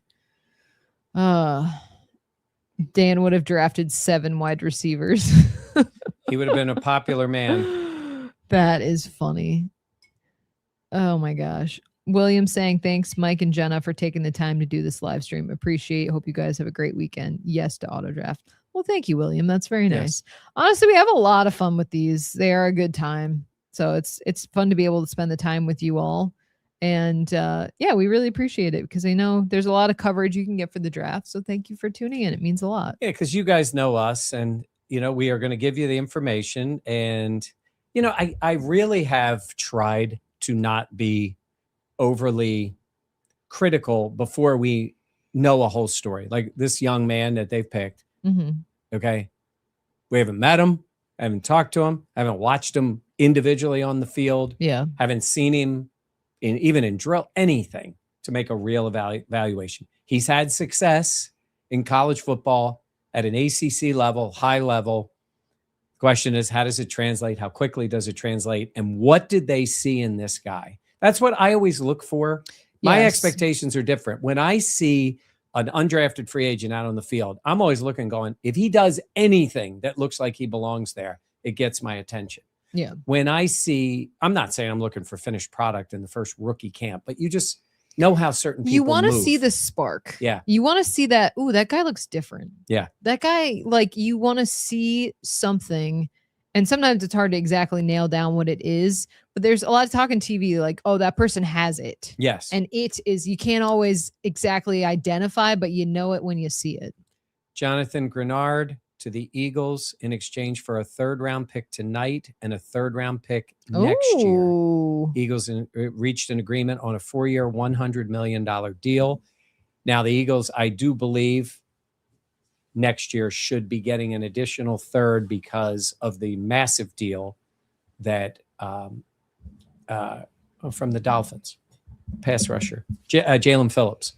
Got a huge deal with Carolina. So it's projected that in the comp formula. Okay. By the way, Joe Buscaglia does a great job of monitoring the comp formula. And a lot of times people zone out when they hear it.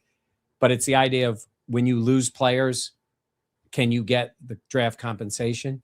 It's nice to get extra 3rds, extra 4ths, extra 5ths. And the Bills have gotten, I think during Bean's time, I think they've gotten 2 comp picks. It was a 5th and a 6th. So, you know, it's part of like when your players are good enough, then you can't sign them. Yeah. Like Tremaine Edmonds, I think led to a comp pick. Yes. And it all depends on how much money you spend. Yes. So, but that is notable. Yeah. The Patriots did take Gabe Jackus. Yeah. Jackus. Is that Jackus? Jackus? I don't know. Some of these guys. It just sounds like you're saying. Yeah. That's bad.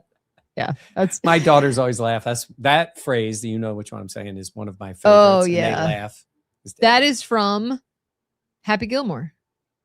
Yeah, isn't it? You're the phrase you like? Oh no, I'm not talking about dip. I'm no, I thought JAC. Yeah. K, well, yeah. I mean it's an old phrase. Yes, but like in the movie, it's like yeah. Yes. It is in the movie. Yes. Yes. See, you quote movies too. I do love I love Adam Sandler movies. That was like Big Daddy growing up watching that. Funny movie. Yeah, there's the good ones. All right. Did you watch the one Hustle recently? Yes, I've watched it. Was really good. He was good. It was excellent. Yeah. Yeah. What? If Pats fans yell out Jackus, will Vrabel respond? You guys are on fire tonight. Oh my God. I do love the chat. Okay. Rev Richard says TJ Parker passes the eye test for sure. He does remind me of Bradley Chubb. Okay. My issue is there were better, highly rated players and more significant needs for this roster.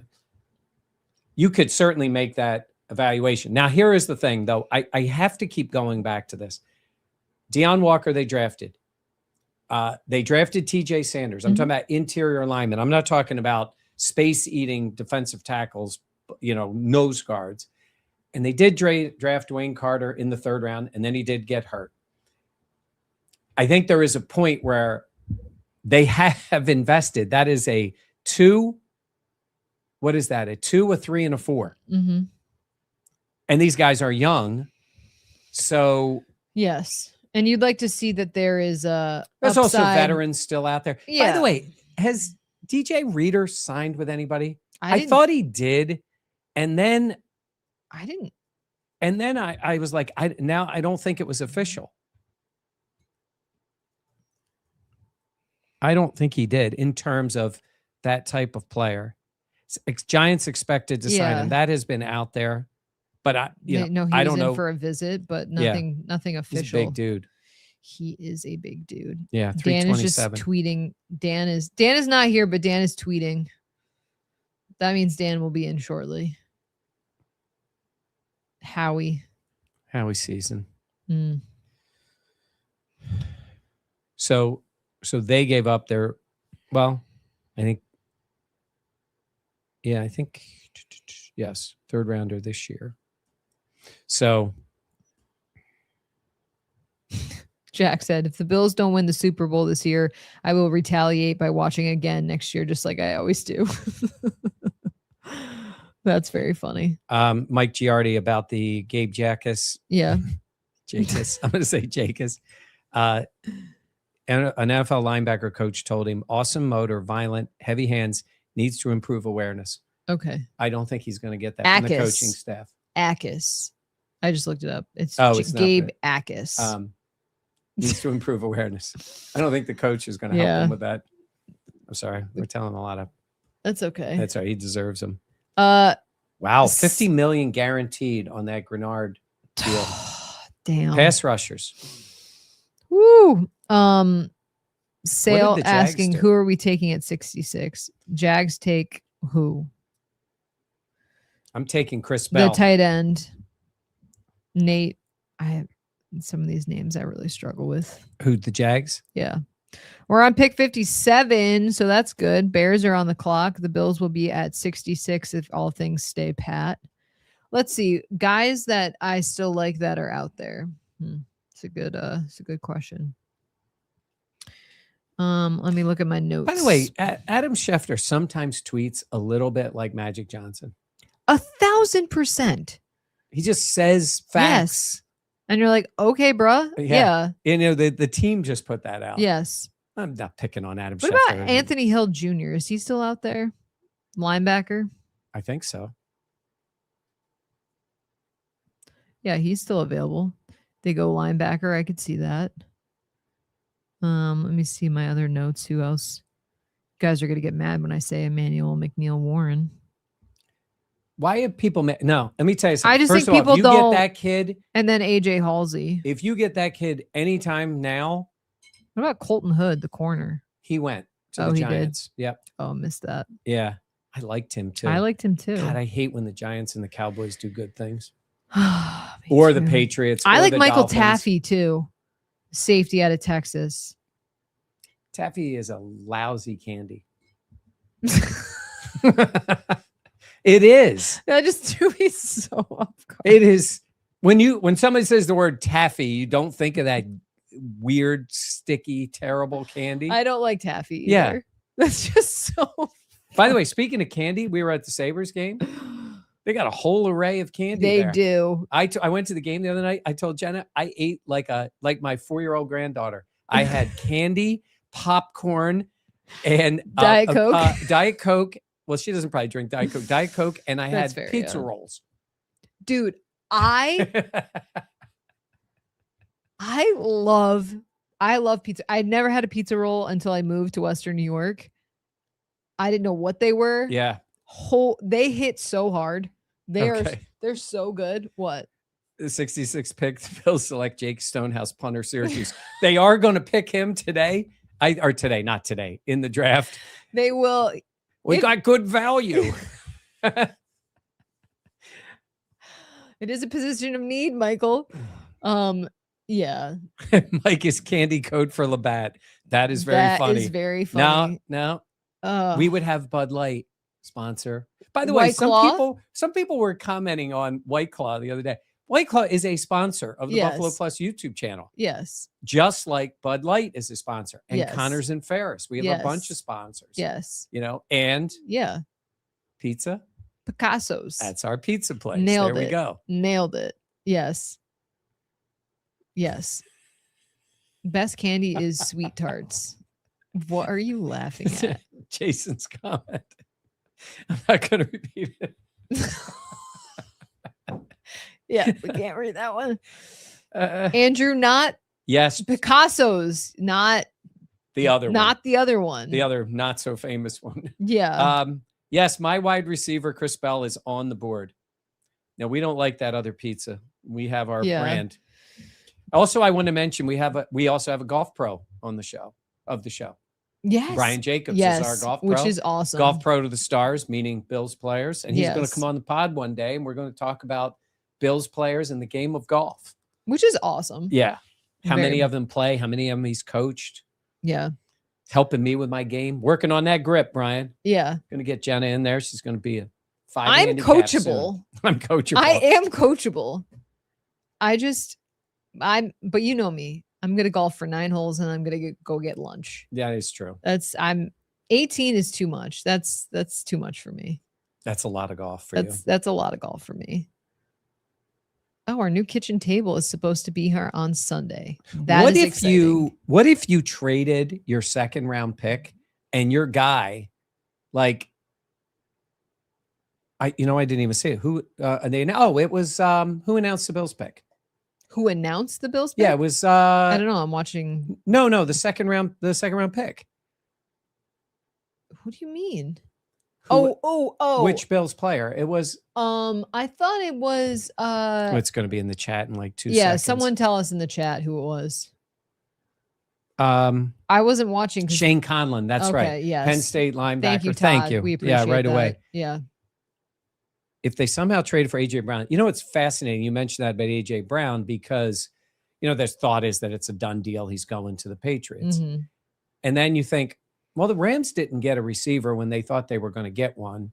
And Devontae Adams is older. They were supposedly in on it too. Yeah. I think any team could, if they potentially wanted to. I don't see the Bills doing that. No, me Not with either. all the money they have at the position, but Yeah. Chris Bell, AJ Brown 2.0. Yeah. Well, that would be something. I'll take Chris Brown. I'm telling Chris Bell, Chris Brown. I was thinking of the Bills, Chris Brown. I was thinking of the other Chris Brown. That's fair. The Bears took Logan Jones, the center out of Iowa. So that means the Cleveland Browns are on the clock. Do they do the Dan Fates draft and just go wide receiver again? Oh, my brother Carmen is on here. He just said Oh. watching from Jersey. There we go. Love it. Hello. Oh, that's very funny. Hey, Mike, watching from New Jersey. Yeah, there we go. That is very, very sweet. Doug saying, I don't see AJ fitting in Foxborough. He does have rapport with Mike Vrabel. They were together when they were in Tennessee together. I think so. that was the beginning of the end for Vrabel in Nashville when they traded away AJ Brown when he was like 24. Which is AJ Brown to me is, I feel like he is older, but he is not. Yeah. Like to me, I'm like, oh yeah, that dude's 30, and I'm like, no, he's not. All right, let's get San Fran up now. Okay, so who did the Browns? San Fran. Oh, did they trade? Yes, they moved up. Okay. The Browns have traded up to, that was to pick 58. Has that already happened? Browns have traded up to pick 58, also receiving pick 152. Well, I'm sure they're going to draft another wide receiver. Again, they take Chris Bell. Oh, They took Emmanuel McNeil Warren. I actually really, really like the Browns draft. I really liked him. I really liked him. That makes me very sad. Okay. If the Bills draft Bruce Smith, I'll be happy. Browns drafting players we wanted. You are right. Yes. It's going to be Cleveland plus pretty soon. Oh my gosh. Yeah. I genuinely like those I mean, they guys, don't have though. a quarterback. But I'm a little surprised because they're taking receivers and don't have a quarterback, but yeah. And certainly could make what they have better. Oh man, I actually really, the fact that they have Denzel Boston, Casey Concepcion, and Emmanuel McNeil Warren. Titans trade up to 60. Okay, is there? Oh, when they? Oh, Jerry saying Yankees up 4-1, top of third at Houston. We like that. Jay saying we didn't need Emmanuel McNeil Warren. We have starters at safety already.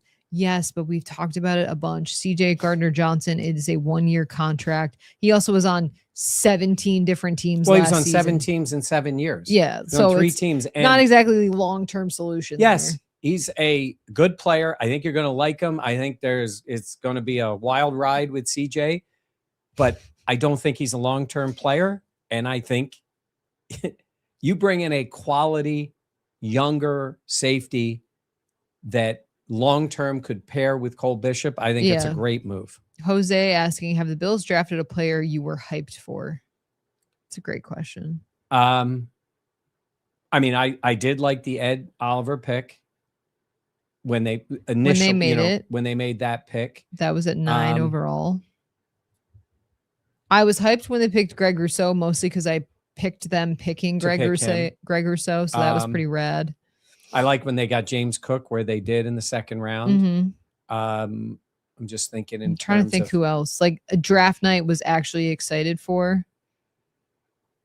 I will tell you that I was not in on the Kincaid pick. I wanted to be convinced that I was wrong. And it's not specifically about Kincaid, the player. It's the idea that a tight end is really a wide receiver.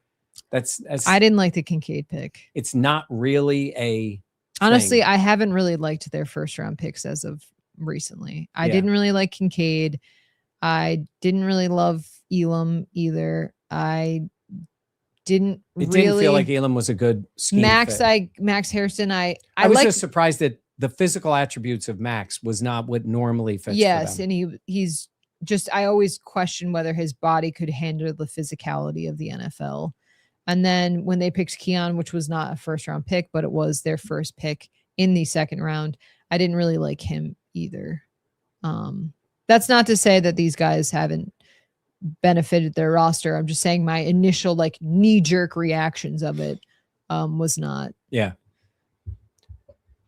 Yeah. All right. Well, only gaming saying the Chiefs have Elam now. He is their problem. Look, Kaiir Elam, I get it, guys. Like him on the field, there are definitely issues there, but he's a super nice guy that works so hard. And I think that's why the Bills hung on to him for as long as they did, is because he had the right mindset. It just never came together like they wanted to on the field. And look, he's had opportunities, but now the Chiefs bring him in as a street free agent. Yeah. So Cowboys gave up limited draft capital and then got him. So it's a little different for him. But I will tell you, Timothy Patrick is on this. He says Chris Brazzell is the pick. So we'll see when they get there. He is fully in on this. Okay. I did like Chris Brazzell. Where are they at now? Watch the Rams pick Bell. You watch, they would. They absolutely would. Yeah, absolutely. Yeah. They are pick 61. So we got the Titans. If no trades, it's the Titans, the Rams, the Broncos, the Chargers, the Seahawks, then the Cardinals, and then the Bills. How to Cube says, to me, the Bills care way too much about how nice of a guy he is. I don't think they think necessarily nice guys. I think they want players that are hardworking, teammates, respectful, coached. I think every team wants that. I do think there is some players that got a little more of an edge that By the way, they have had on the team. Yeah. Some are more vocal, some play a little differently. They probably could use a little more of that. CJ brings some of that. Yes. We'll see how he plays, but yes. Yeah. No, I agreed though. Yes, you're right. James Kincaid needs to have a great season for himself too, because he's got the 5th-year option. But if he isn't healthy and doesn't play well, they're not going to sign him to an extension. He's going to. I hear that and I totally get what you're saying. I don't think Kincaid has done enough in my eyes to warrant an extension. And I really think year 5 will be pivotal in proving whether or not he stays with the Bills. But I also just don't see a world where he is not a Bill. You mean year 4 will be pivotal? Yes. Whatever. Yes. To go to 5. And then at that point, you're sitting there with him guaranteed money for that year 5. So he's going to be on the roster, or you've decided to deal him, which if he hasn't played well or he's injured again, nobody's picking him up even at that contract for that 5th year. So he'll be here the next 2 years. If he plays well and stays on the field, they will extend him. Yeah. And I think JFS says it depends on his knee. And that has really been something that's held him back. And the NFL, they talk about all the time too. Your best ability is your availability. And that is just something that has been a thorn in his side for his career with the Bills so far. Rev Richard said, I love Kincaid. Stay healthy, but he's a monster. I don't think he's been a monster. I don't think he's shown monster. I think he's shown I don't think so. The ability to be a impactful player in the offense. He's made some plays that some of the other guys haven't. Got in the end zone more last year. Did show some of that, but I don't think he's has been the elite difference maker on a consistent basis. Yeah. I mean, they traded up in the 1st round to get him. Yeah. And I don't know if his play so far has warranted that. Now you see the potential, so I get it, but just because of his durability concerns, it's really kept him off the field in ways that has massively impacted this team. Rookie season, Kincaid got 77 catches. So yes, Mike Greenberg screwed this up like a lot of people did. He said when he went up, he said, you remember his dad, David Boston, 1st-round pick out of Ohio State. That's not his dad. How did they let that happen? It's out there in some things that are, I don't know if you guys know this, but not everything on the internet is true. Denzel parents. Boston is not David's Boston son. They're not even related. Now, he is Titans took Anthony Hill Jr. Yeah. Linebacker out of Texas. I liked him. Denzel Boston's father's there. That is not David Boston, the former Ohio State wide receiver. So he's not a Bill anyhow. He's Dan's crush. Probably we'll have a picture of him up at some point. Yes. Okay. Let's see. All the players that I like have been picked. They could go, if they go for linebacker, they could pick the kid out of Oregon. Let me make sure Bryce Betcher. Bryce Betcher out of Oregon, 6'1", 227, 1st team All-American in 2025, 2-time 2nd team All Big Ten. Best walk-on trophy he won in 2024. He had, this is wild, persistent hiccups. I will tell you another. Did he really? In 2025. Yeah. Didn't walked on for baseball, then for football at Oregon. That's nobody impressive. Jumped in front of him to scare him? Persistent hiccups that's probably really annoying. I don't know. I'm just looking at my notes and that's into the chat. Would you have persistent hiccups for a year if the Bills won the Super Bowl? I think people would take that all day. You would have it all day, all the time. You would have persistent for hiccups. 1 year. 1 year. I think Bills fans would take that. By the way, Malachi Fields, wide receiver, Notre Dame, was at Virginia before that. I like him too. Malachi Fields, yeah. Yep. I did like him. People are saying yes. Yes, they would all do 24/7. All day, all year. Just get Bell at this point. That's who I want. Yes. Okay. Let me see who else. Hell yeah. People are loving it. Wide receiver who? So Chris Brazel.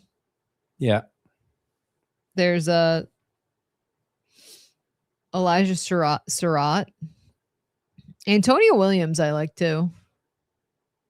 He had some injury issues though. You say Malachi Fields was taken? No, unless he just got taken. I liked him. Yeah. Nah, he was not taken. No, that's why I said I see him still out there. Okay. Oh, Bills just trade. Oh, moved up to 62. Okay, so this is someone they want. This is someone they have so their they eye should on. draft. Oh my God, quickly. Michael! What if they take? Now the chat's going absolutely insane. If they take Trade it up. What are we getting?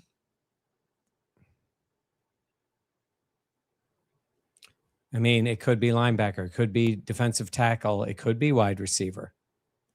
They traded with the Broncos. Maybe that Jim Leonard connection. They go linebacker. I don't like Bryce Botcher, just for the record. I don't really think that he would be a good fit.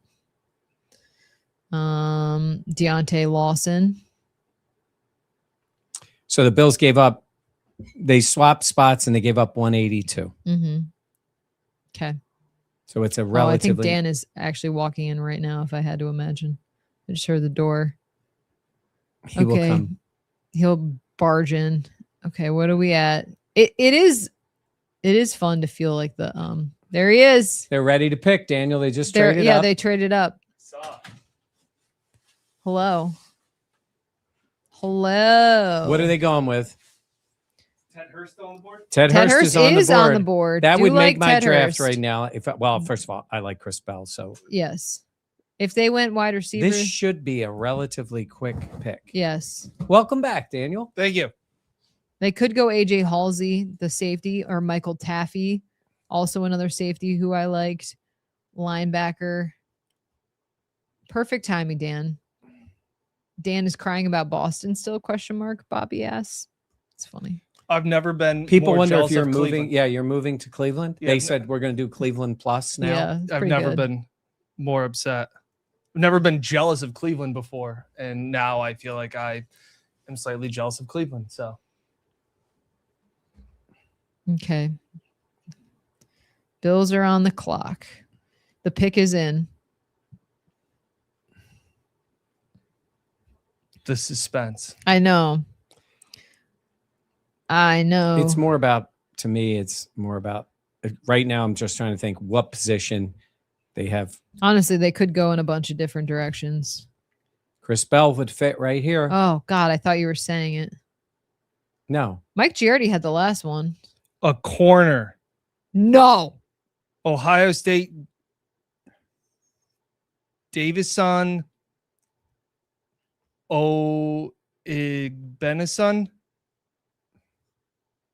Where are you seeing that? Albert Breer. Oh, my. They took a corner. Oh my gosh. Davison Igbenison. Oh my gosh. He's a Buckeye. Yeah. Whoa. I thought they would take that. That I was thinking he would be like. I actually had him written down. He's a Jersey kid. He went to Union High I thought School. they could get him in like the 70s. He's 6'2", 194. I am looking at his thought of to go in rounds 3 or 4. He's an Iron Man. He started 53 games. That's important. Yes. Fits the mold of a press corner, good size, long arms, heavy hands, carries imposing frame with long arms, finished his career with 30 penalties. Wow. Plays a lot, but I came in for that. traits to raise his ceiling in his cornerback 2 in a zone heavy scheme. Not at least here again. Started at Mississippi, went to Ohio State. Whoa. In the the trades, the NFL. There's other ones too. Yeah. That says a lot.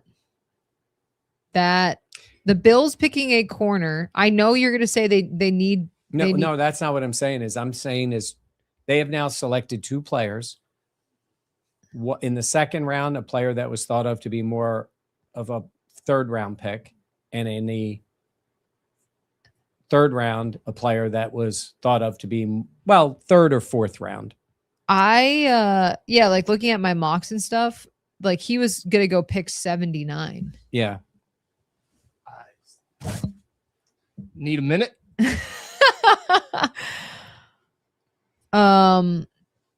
Restless saying traded up for this. Captain Dorian America says saying Brandon drafting V needs to be investigated. Dorian saying drafting up good and sound players with the hopes of making them great. I'm watching him. You know, they're showing him on the NFL channel. I mean, he does have size. He does. I think it's the physical traits they're going the for here. The penalty problem is a real one, though. Yeah. I will say I'd be curious as to what John Scott thinks. He's usually a reporter covers the Bills. He's usually very negative on the some Ohio State players, even though he's an Ohio State fan. Just curious as to. He walks into the building as a plug-and-play starter on the boundary in the right scheme. The floor is a high-volume CB2 who holds his side of the field and contributes against the run. The ceiling, if a coach can polish the footwork and trust him enough to stop grabbing, is a long, physical outside starter who travels in cover 3 and gets his hand on the ball. That's by NFL Draft Buzz. So let's say the obvious. Igbenison is how it's pronounced. That's not what I was getting at. Oh. Maxwell Hairston. What does that say about Maxwell Hairston? Well, I would say the initial thought is God, you're even taller than I thought. physical traits, a more physical corner. I would say it says there's a concern, not a concern, because he hasn't played that much. He does have talent. Like I say it all the time. Nobody says we have too many good corners, but in terms of positioning, the chat is going crazy. Yeah. What does it say? I mean, I look at it and say, you led the country in penalties. Yes, staggering 33 penalties that he had.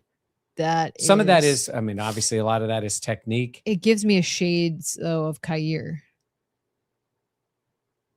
That was a big point of emphasis for Kyer. So Dependable Consulting says this isn't about Max Harrison, about depth. Yeah, I would say so. You're right. You are picking in the third round. It can say to be depth, and they definitely need another corner. But it's not high enough to say this is a corner. This is just funny to see. Oh. It's not high enough to say it's a corner that is strictly for, it's not low enough to say strictly for depth. It is a relatively high pick for them. It's top 6. What is it? 62? Yeah. And you traded up to get him. You traded up to get him. It's pick 62. That says a lot about Maxwell Hairston and what they think of him. You also used a first round draft pick last year on Maxwell Hairston. Okay. So we were curious and wondering what Jim Leonard saw in pieces that were already here. Right. And you knew that even when the Bills drafted Max last year, we thought he was a little small. Yeah. Correct. Right. Mm-hmm. And we thought maybe Jim Leonard wanted somebody with a little bit more size to fit his scheme. He also traded with the Broncos. Yeah, but they traded with the Broncos to get the pick. They didn't trade for a player with the Broncos. Yes, I know what you're saying. I'm saying is it appears early, like they drafted a pass rushing defensive end that seems on paper to be more of a 4-3 100% Sean McDermott scheme. And they drafted a corner. And it's not necessarily, I mean, 66 is high. Like they have gotten really good players in this. I in thought this they would go after space. Julian Neal, a later round guy that they had brought in multiple times, a corner that they had been tied to quite a bit. Like I figured that they would address corner in this draft, but I thought it was absolutely going to be a day 3 type of situation. Yeah. But the fact that this is their second pick and they're talking about they drafted a corner, that to me says a lot about the fact that they expect him to play. They also, Dan, let me ask you this. What do you think they think about their own interior line? And also, is there a signing coming to address that from a veteran perspective? That's the only reason I'm bringing it up. Great point, and it's something I've thought about today. And I was actually talking to one of our friends, and we talked a lot about, in some respects, the value, right? Value. And we've talked about draft value.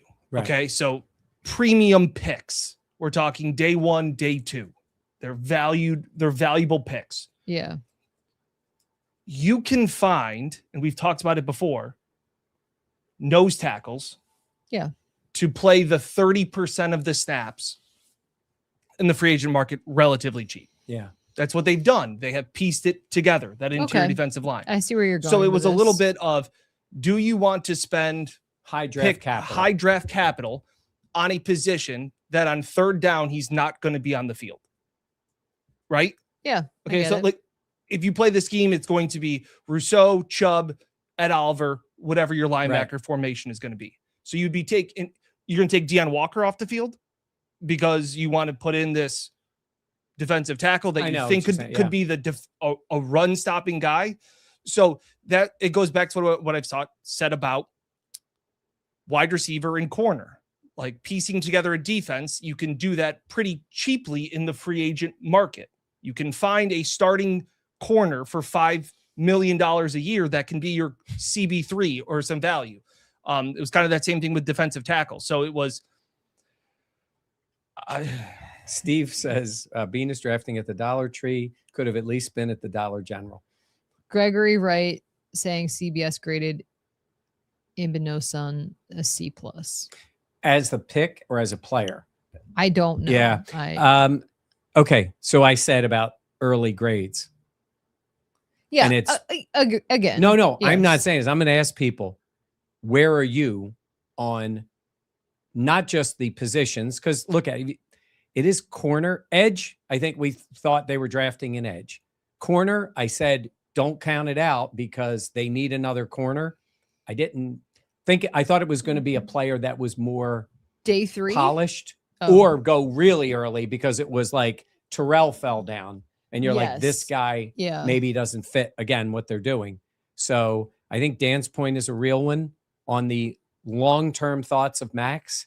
That's why I said pencil Max in. You don't write it in pen. This kid could come in. It was weird what Bean had said pre-draft about the armor up. It wasn't ringing endorsement for a guy. He spoke higher of Javon Solomon, it felt like, than Max Harrison. Yeah, it was for a different type of speaking up for him. But yes, I agree with you in that way. So give me a grade for. Oh, people are grading. Oh, they are. Some people, Buffalo Bills fans said B. Tony said overall it's an F. Yeah. Most flags. Atticus said Z. Yeah, D-. We got a B there. Yeah, I think that I read that. Wow. Says a lot. And listen, we don't know how these guys can play. We don't know anything yet. It does seem. Oh my God. What's wrong? Who just went? No, nothing. It just, I literally spent all day today thinking that Cardinals took Carson back. So they maybe I was too negative about. You do this value. every year. Right. So I literally spent all day being like, I see the value, but I was, like I said, I was going to stay on the fence. I wasn't. Bean had a master class. What a great job. And I wasn't going to be, this was terrible. I was going to see, because what I said was picks value is one thing, the player is another. And if he hit on all of these picks that he acquired and the value that he got, it's great. But to give the Bills, and I even heard our boy, the Chiefs fan on Fox. Oh, Nick Wright. Nick Wright was going, Brandon Bean was great in the first round. Phenomenal job. He didn't pick anybody. Right. He set himself up for picks, and then you have to appears to this use. You have to make the picks. I forgot because of the move up. It actually went into the second round. In my mind, I was thinking third. Right. It is technically a second round pick. Yes. Yes. Carl Jones, former defensive back in college football, friend of the pod, talking about Benison was a strong press corner of Ohio State, aggressive in the run game too, but skill set aside, I'm very curious about trading up for him. Didn't play nickel for the Buckeyes. You expect second round picks to start, but Christian Benford and Max Hairston is on the roster. So that leads to me more into Dan's point about Max Hairston. Yeah, because Christian Benford. Christian Benford is in there. This isn't about Benford. Yes, this is not about Benford at all. Because Benford has proven to play at a high level for the Benford is in Penn. Right. Is in Sharpie. Max, we said, was penciled in, and this goes to show that that's not the case.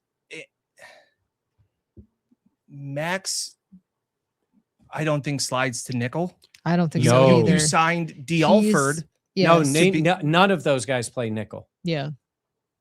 Well, D. Alford does. No, I mean of these three. Yes. Yeah.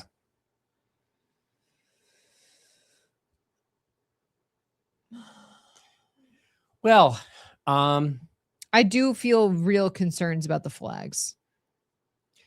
I will say this. If you have the physical skills, that is a big technique thing. Yes. I will say, I think Jim Leonard was a former defensive back in the NFL. Sean McDermott and his staff were great at coaching up guys in the secondary. I think Jim Leonard and his staff will do that. But you have picked a corner that is, I would rather, I'll put it to you this way. I would rather a corner have physical traits that I like. I like the size. I like the aggressiveness. You got to coach that out of him a little bit. And some of that I can guarantee you is positioning and body placement that can be changed. But again, we're still talking about a guy who's an outside corner. You're drafting late in the second round and you traded up for him. I'll put it to this way. Bean's making these, as you guys would say, with his chest. He's saying, I'm trading up for this guy. I moved back and I waited, and then I got my guy at pick 35. I mean, this was someone that was projected to go in the late 70s, and he moved up back into the second round to make sure that he got him. He moved up 4 spots too. Yeah. This is clearly the guy that they wanted. Yeah. Yes. And they must have, they're not giving up that much. I'm not even worried about the little bit of draft capital you get to move from 66 to 62. I'm more concerned about you felt like you needed him at 62. I'll have to be convinced. I'm trying not to be overtly negative about everything. Yeah. But I am. Yeah. I guess that's where I'm at, where I'm sitting here going, man, maybe I was too negative day one. Let's see how day 2 goes. It's like, day one, when I sat back and I looked at the series of players that we thought they could take in round 1 that were not taken, and they were all still on the board, I thought, okay, got draft capital. There's still really good players there. They didn't take any of them. And yeah, I went at Chris Bell there. Ed asking with the super tip, could they move a CB to wide receiver, or is that never done?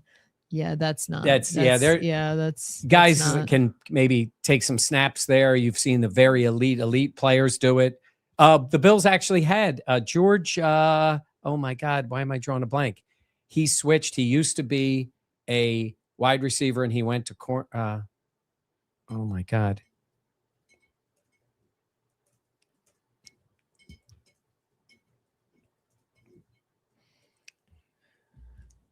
George Wilson. Yes, went to safety. Used to be a wide receiver with the So- Cardinals. So So Max Carl- Harrison now Carl- feels like the odd man out. And that's Competition. It is competition, but like, wow, that is but you jarring, you as you just say. That's used what the Carl first Jones has round said. pick. Maybe they're thinking of this guy as a potential safety. I was thinking that I always feel like, could he play safety? Now, wait, when Brandon Bean talks, they may feel that way. They may see him I don't physically. know though. It seems like it's very much like CB2. That's the projections of him as whether the Bills look at him as transitioning. The Bills No, needed a corner. We yeah. all thought that was a position that they needed to address. And I agree, but I was thinking 4th round. Yeah. I thought they would. This is a Julian Neal is a name that we have heard repeatedly. The Bills have had him in multiple times. Like that is someone I thought I was expecting them to come away with the corner after this draft, but I did not think it would be day 2. I thought it would always be day 3. Yeah. Well, I have a little TV to do. I'm going to let you guys keep talking. Do you want to put it on 2-shot? I would say I'm actually. Can I grab my computer charger and I'm going to fill up my water bottle? I'll wait for you. Okay. Go ahead.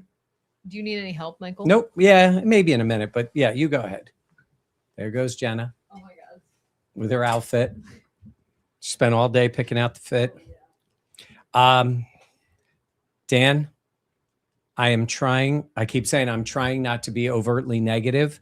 I don't, for a general manager, in this case, for Brandon Bean, I understand his reasoning to get additional picks because they came in shorthanded, but then to use them on players that you drafted at least amongst projections, and I know a lot of them are all over the place, substantially, I shouldn't say, significantly higher than they were projected, seems a bit odd. After you work, I say this, you work so hard to get. I like the fact that they had these picks at the earlier spot, and then I don't know if they're planning. Are they planning on trying to trade back into the 3rd?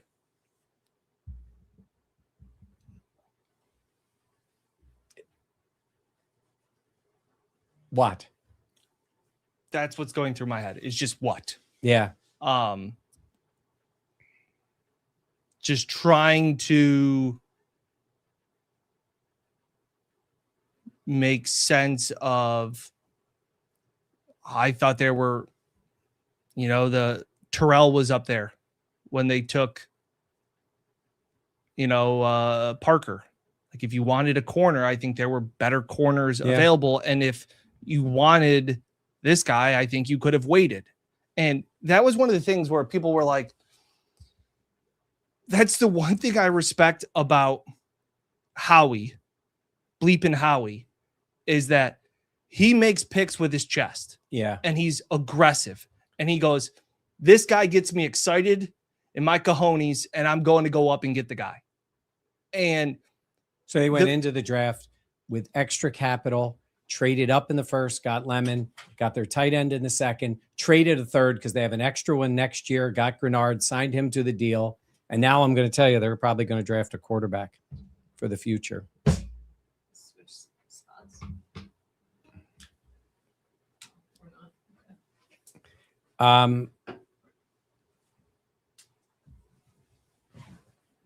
Is that going to reach to that far side? Yeah, we're good. Thank you. I if they'd have drafted Jermon McCoy, I might have felt a little differently, saying this guy is a talent. We don't know about. Only reason saying is like he's a 1st-round talent. There's concern about his knee. Browns took Emmanuel McNeil-Warren. Yeah. Amherst are going to get a shutout tonight. We were talking Amherst. Yeah. Who just took him? The Browns? No, yeah, but that was before. Oh, the Browns. We talked about. Sorry. Yeah. Yeah. That's why we were saying the we're Browns like, have wow, had a great we really build. liked their draft. They've had a great draft for the Bills. They've Yeah. Eagles are taking tackle Markel Bell. Isn't that the big guy from Miami? Huge. I believe so. Yes. Monster. 6'9". I brought him up in our he's like a 350. yeah. Dan, you can go on a Jeez. shot. I am gonna go take care of business. You guys stay as long as you want, and then we will be recording a full recap of this Um, when the draft is over. for this round? Yes. Do you want to Can wait? we try and get that before the? Can we do that before the 11? Or do you think the draft won't be over before then? We wanted to see whether they make another pick. Yeah. We'll be ready for it. If you can go. Well, I'm just Blink saying Keon only wide receiver picked in the first 3 rounds in the JA era. Yes. I do think it's important to know they traded for Stephon Diggs and they traded away a first round pick for that. But I hear you. And they drafted wide receiver Dalton Kincaid. Yes, like a wide receiver. Yep. But it was Dalton Kincaid.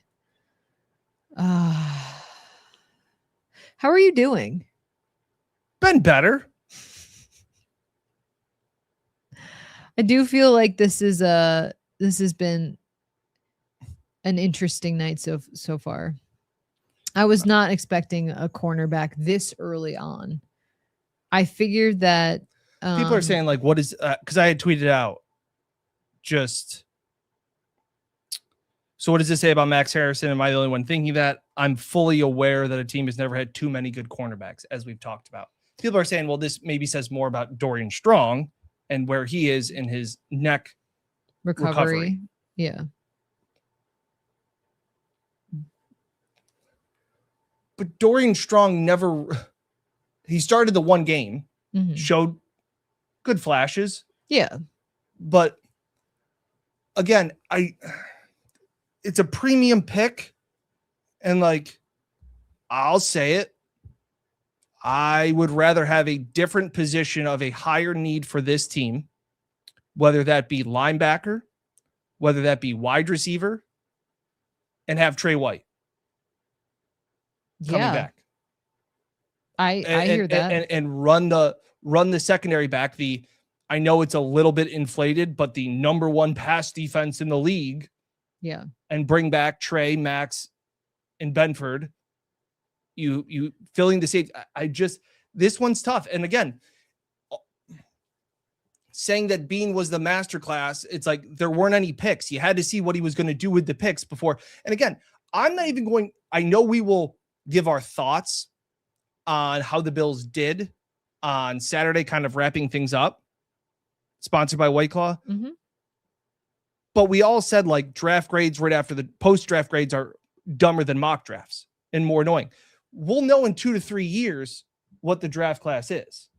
Yeah. Like you can't even, people are saying, well, this year's draft class wasn't great, right? The impact players. You're talking about, overall. Like what with Hairston and TJ Sanders and Deion Walker and Landon Jackson last year's draft. It's still too early to have a final say in what that class is. Yes. So, but to look at this and say Bean was masterful on night 1, look at the value. It's like there's not even a name to put with the pick and the value that you said you had. So that's where I'm struggling to find that connection. Yeah. I just think for me, there are so many, like you said, positions of need on this roster. I thought that they could have gone linebacker, even wide receiver. We've talked about a bunch. I mean, I've liked safety. And maybe there is the possibility that Davidson is expected to maybe move to safety. We don't know that yet, but I guess it's just surprising when you look at, they just used a first round draft pick last season. And I know this is a new defense, but it doesn't really bode well for Maxwell Hairston when you use such a big ticket on a player and then the next year it's like you immediately draft over him. That's just not a good sign for that player. And I'm sure Maxwell Hairston feels that way of like, it's like if you're at your job. But it's also, Jenna, if you're not drafting over him, then you're drafting a backup in the second. Well, that's what I'm saying. I don't think they would do that. I don't think you would use that high of capital to draft a backup in the second round of the NFL draft. Like Carl Jones said, when you're drafted in the second round, you are expected to be a starter. You are also expected to be a starter when you are drafted in the first round as well. But I don't think you would invest that much in a guy if you thought he would be a nice backup, because there were other players, other corners that they brought in for top 30 visits, for, private workouts that I think makes more sense that are still available and are expected to be available once again tomorrow. Dan, they traded up for this guy. You're not going to tell me that he's not going to be they don't expect him to be a starter. They traded up back into the second round to get this guy. You're not doing that for a depth player. You're just not.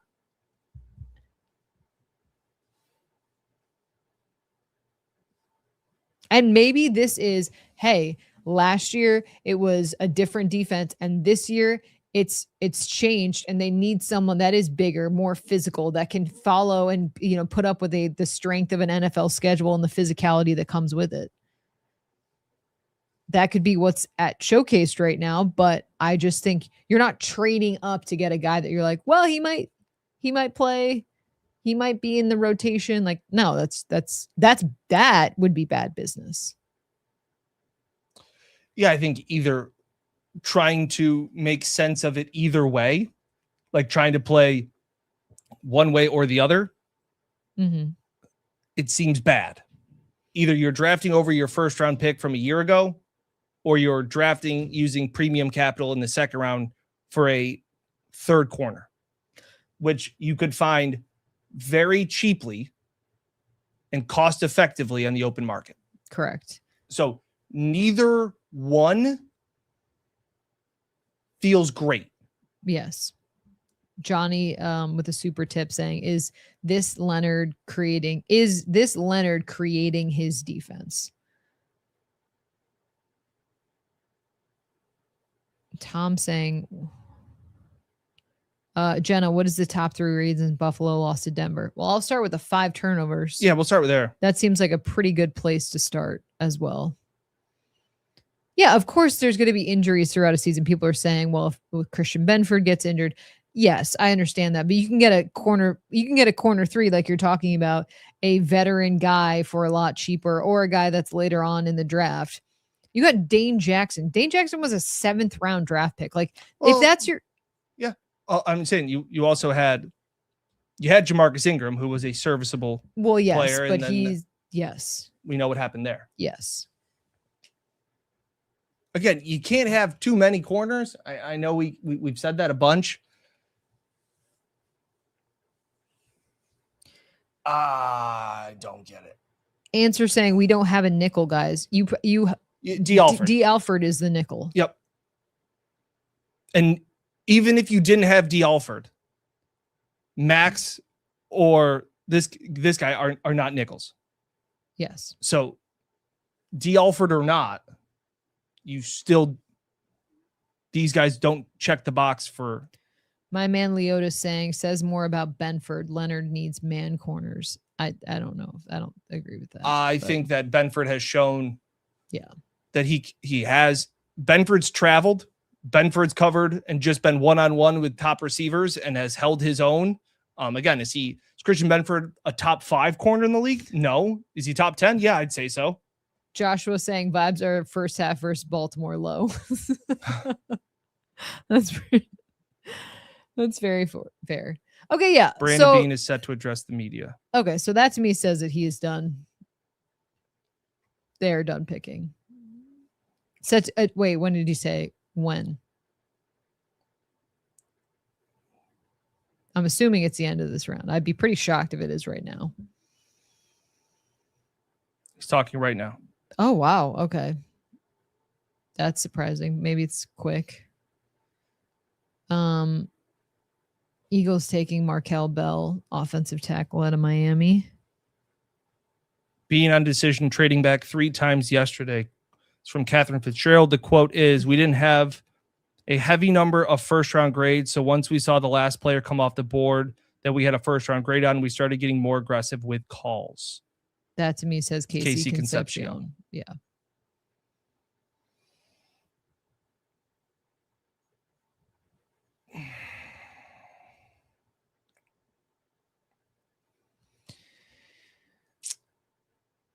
Yeah, just not. Okay, so we gave the glass half empty. Let's try to what sometimes it's like putting yourself in their thought process. They traded up for this guy, shows that they clearly want him, bigger body, bigger frame, more physical of a player. Those are all really, really good things. A boundary guy, zone heavy, was at Ohio State, obviously a very high level of competition that goes into that. His strengths, length, and physicality.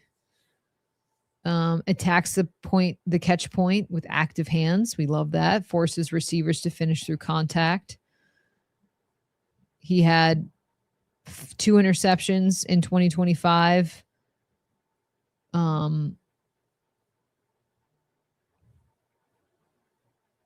6 passes defended. Let's see.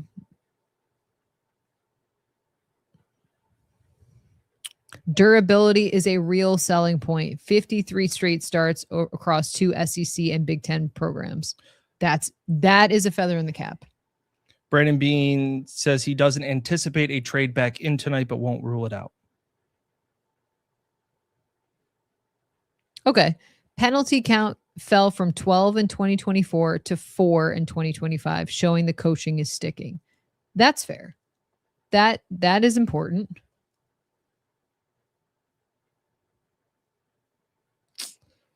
The weaknesses still defaults to grabbing late in the rep.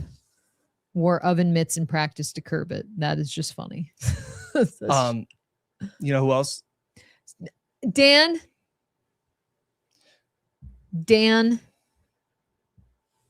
Kyer Elam. I know. Kyer Elam wore oven mitts. Boxing gloves, I believe, actually. It was actually boxing gloves. That brought the playbook on the plane. Oh, notebook. No, it was a playbook. He asked for the playbook. Put the playbook on the plane. Yeah, was his direct quote. SJ Flair saying Keon is out celebrating buying more puffer coats. That's a great comment. See, like that's where we talk about where we try and infer and read between the media talk, the GM talk, the coach talk. We try and we always say decipher. Yeah, we always say, follow what they, actions speak louder than words. I think somebody made a comment. They're like, you guys are butchering that on a daily basis. It's just actions speak louder than words. And that's fair. We're going to go into Saturday, day 3 of the draft. And Keon Coleman is a big winner for Buffalo. Dwayne Carter's a big winner in Buffalo.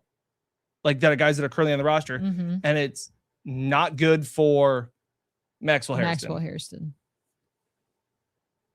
It goes back to the Spencer Brown. It goes back to what they thought of Gabe Davis. It goes back, like those are the kind of things that their actions spoke louder than their words. Yes. That is fair. Anything else from Bean on what was said? Oh my gosh, you tweeted out the current mood. Like even people that I really respect and really like their opinions on the Bills and in the media space were like telling me that like I wasn't getting it and that I was off base with not caring about 4th round picks, as I tweeted yesterday, and not understanding the value. And I also had to take a step back and try and evaluate. We were talking about the Sabres game yesterday, right? And I had said that hockey is played at such a fast pace that it's not like basketball where it's like, okay, something doesn't feel right. You pull it out and you can slow it down and reset your offense or reshape your defense in the half court set. That hockey has like basic principles, keeping players to the outside, 5-foot rule, not turning the puck over in the neutral zone. Little things like that, taking away passes on 2-on-1s. And I went into the draft saying this year's draft, and I had to adjust to that because everybody told me the meat and potatoes of this draft was in picks 30 through 67. And that was the way to handle this draft. And Bean did such a great job because normally it was, I'll take the dart throw in the 1st round instead of the 4th round is what I said. But people were like, that's not the way this draft is. Like you're getting more darts to throw, more bites of the apple, more lottery tickets. And I was like, all right, but I'm still going to wait and see what the player is because everybody loves players until they become picks. And then I'm thinking to myself, everybody loves value but that value has to turn into something. You can't build a roster because you got value in the draft. Yeah. Well, Colton saying Bean just said that the choice to draft a CB was for depth. Moved up for depth. Depth confirmed. Okay. You can believe that, but we'll see. We will see about that. If you look at our penciled in starters, Benford and Harrison, he has a different skill set. Specifically mentioned his ability in press coverage. Corner is a premium position, and you can't have enough of those guys. That's what Bean said. Mm-hmm. He also mentions Trey White as a free agent and Dorian Strong's uncertainty. Okay. But you're saying right now that you have 2 starters and you're trading up in the second round using the value that you worked so hard and so well to get yesterday on a position that you already are saying you have 2 guys penciled in.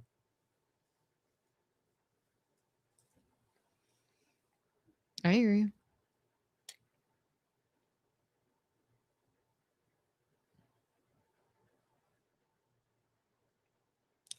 All right. That's Bean had another comment about the depth. Yeah. And then injuries. I don't remember how Sean would always make the jab about, well, we don't have Jamarcus. Yes. And that referring to Jamarcus Ingram. And the corner that didn't come to Buffalo when they. Yes. Bean goes on to mention that depth being tested last year at the position because of injuries. That seems like a troll shot back at like everybody else. Like, yeah. That's gaslighting. That's gaslighting. What do you mean? Explain that for people that are not picking up. The fact that you're like, yeah, we were really short in the playoffs because of injuries. You were short corners in the playoffs because you claimed a player that had no intention of showing up. It's the hot dog meme. We're all trying to figure out how we got here. Like, we're all trying to find the guy who did it. Yeah, no, I hear you. Like, it's Jamarcus Ingram. Yes. Who was the guy that got away? Who's the corner? Why can't I think of his name? For what? The Eagle. The Eagle. Yeah. The Eagle. His name is eluding me. It's going to come in the chat, please. Josh saying, I've never seen Dan this broken. Darius Slay. Thank you, KCX. Thank you.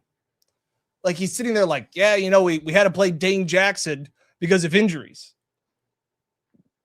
That's gaslighting. Like, yeah, which it's like, oh, Darius Slay didn't want to play for the Bills, which seems like, and you had to cut a corner. You cut a healthy corner. Yes.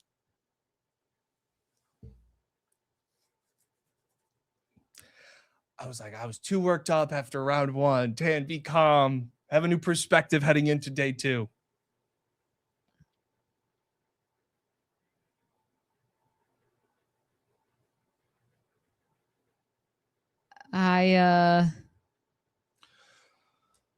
Let's call it. Let's do a minute more just to kind of, I feel like we can't end it on this note. I do feel like it's pretty disappointing for a lot of fans. I just think they have a ton of picks coming up tomorrow. Final day of the draft, rounds 4 through 7. There are still a bunch of positions that they. Oh.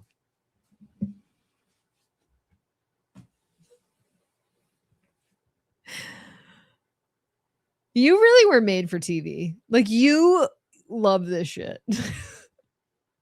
You honestly look very comfortable. It's like the Office episode when they're planking. Yes. Oh, the planking.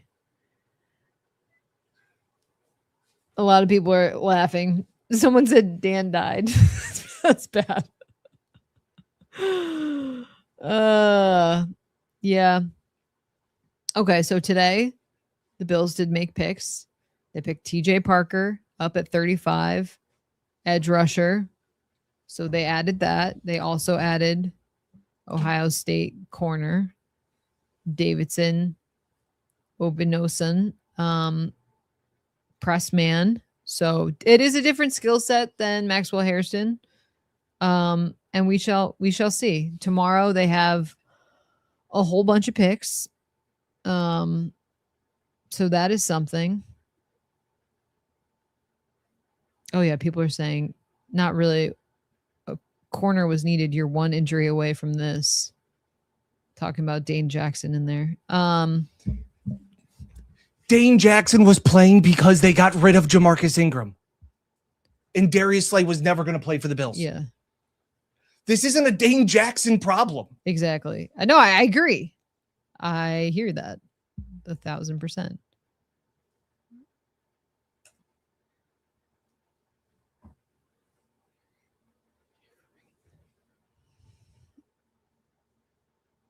Yeah. Okay. All right. Bunch of picks tomorrow. Final rounds. There's still other positions of need to address for the Bills. We'll have more on what Brandon Beane has to say, as well as what some of the new prospects have to say as they make their way to Buffalo.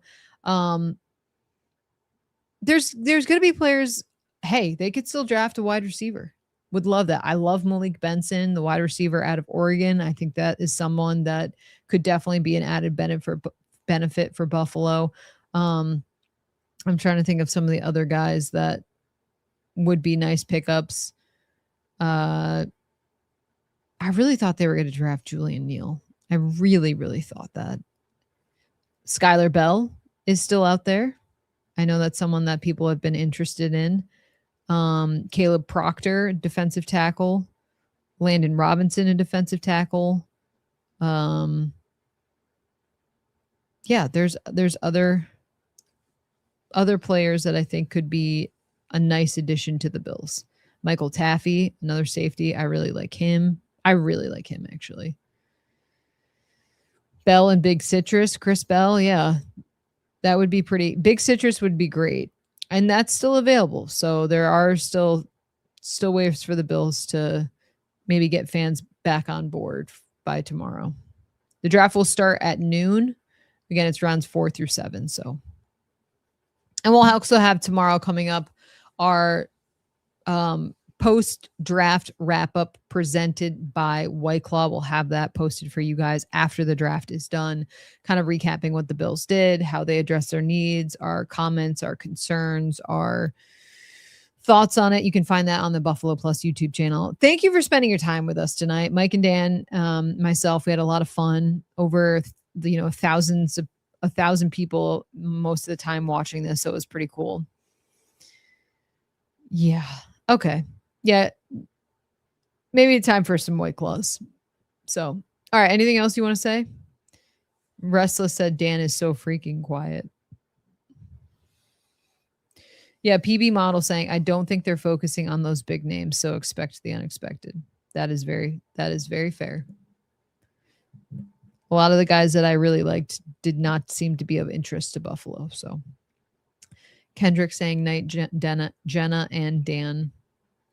All right, guys, we're gonna see what tomorrow brings. We're gonna see what tomorrow brings. Okay, that'll do it for us. For Mike and Dan, I'm Jenna. Thank you for watching the Buffalo Plus YouTube channel. Please be sure to like, comment, subscribe, and share. We will catch you next time here on the show as draft day number 3 coming up tomorrow. Again, starts at noon. We'll have plenty of coverage. Thanks for watching. Good night.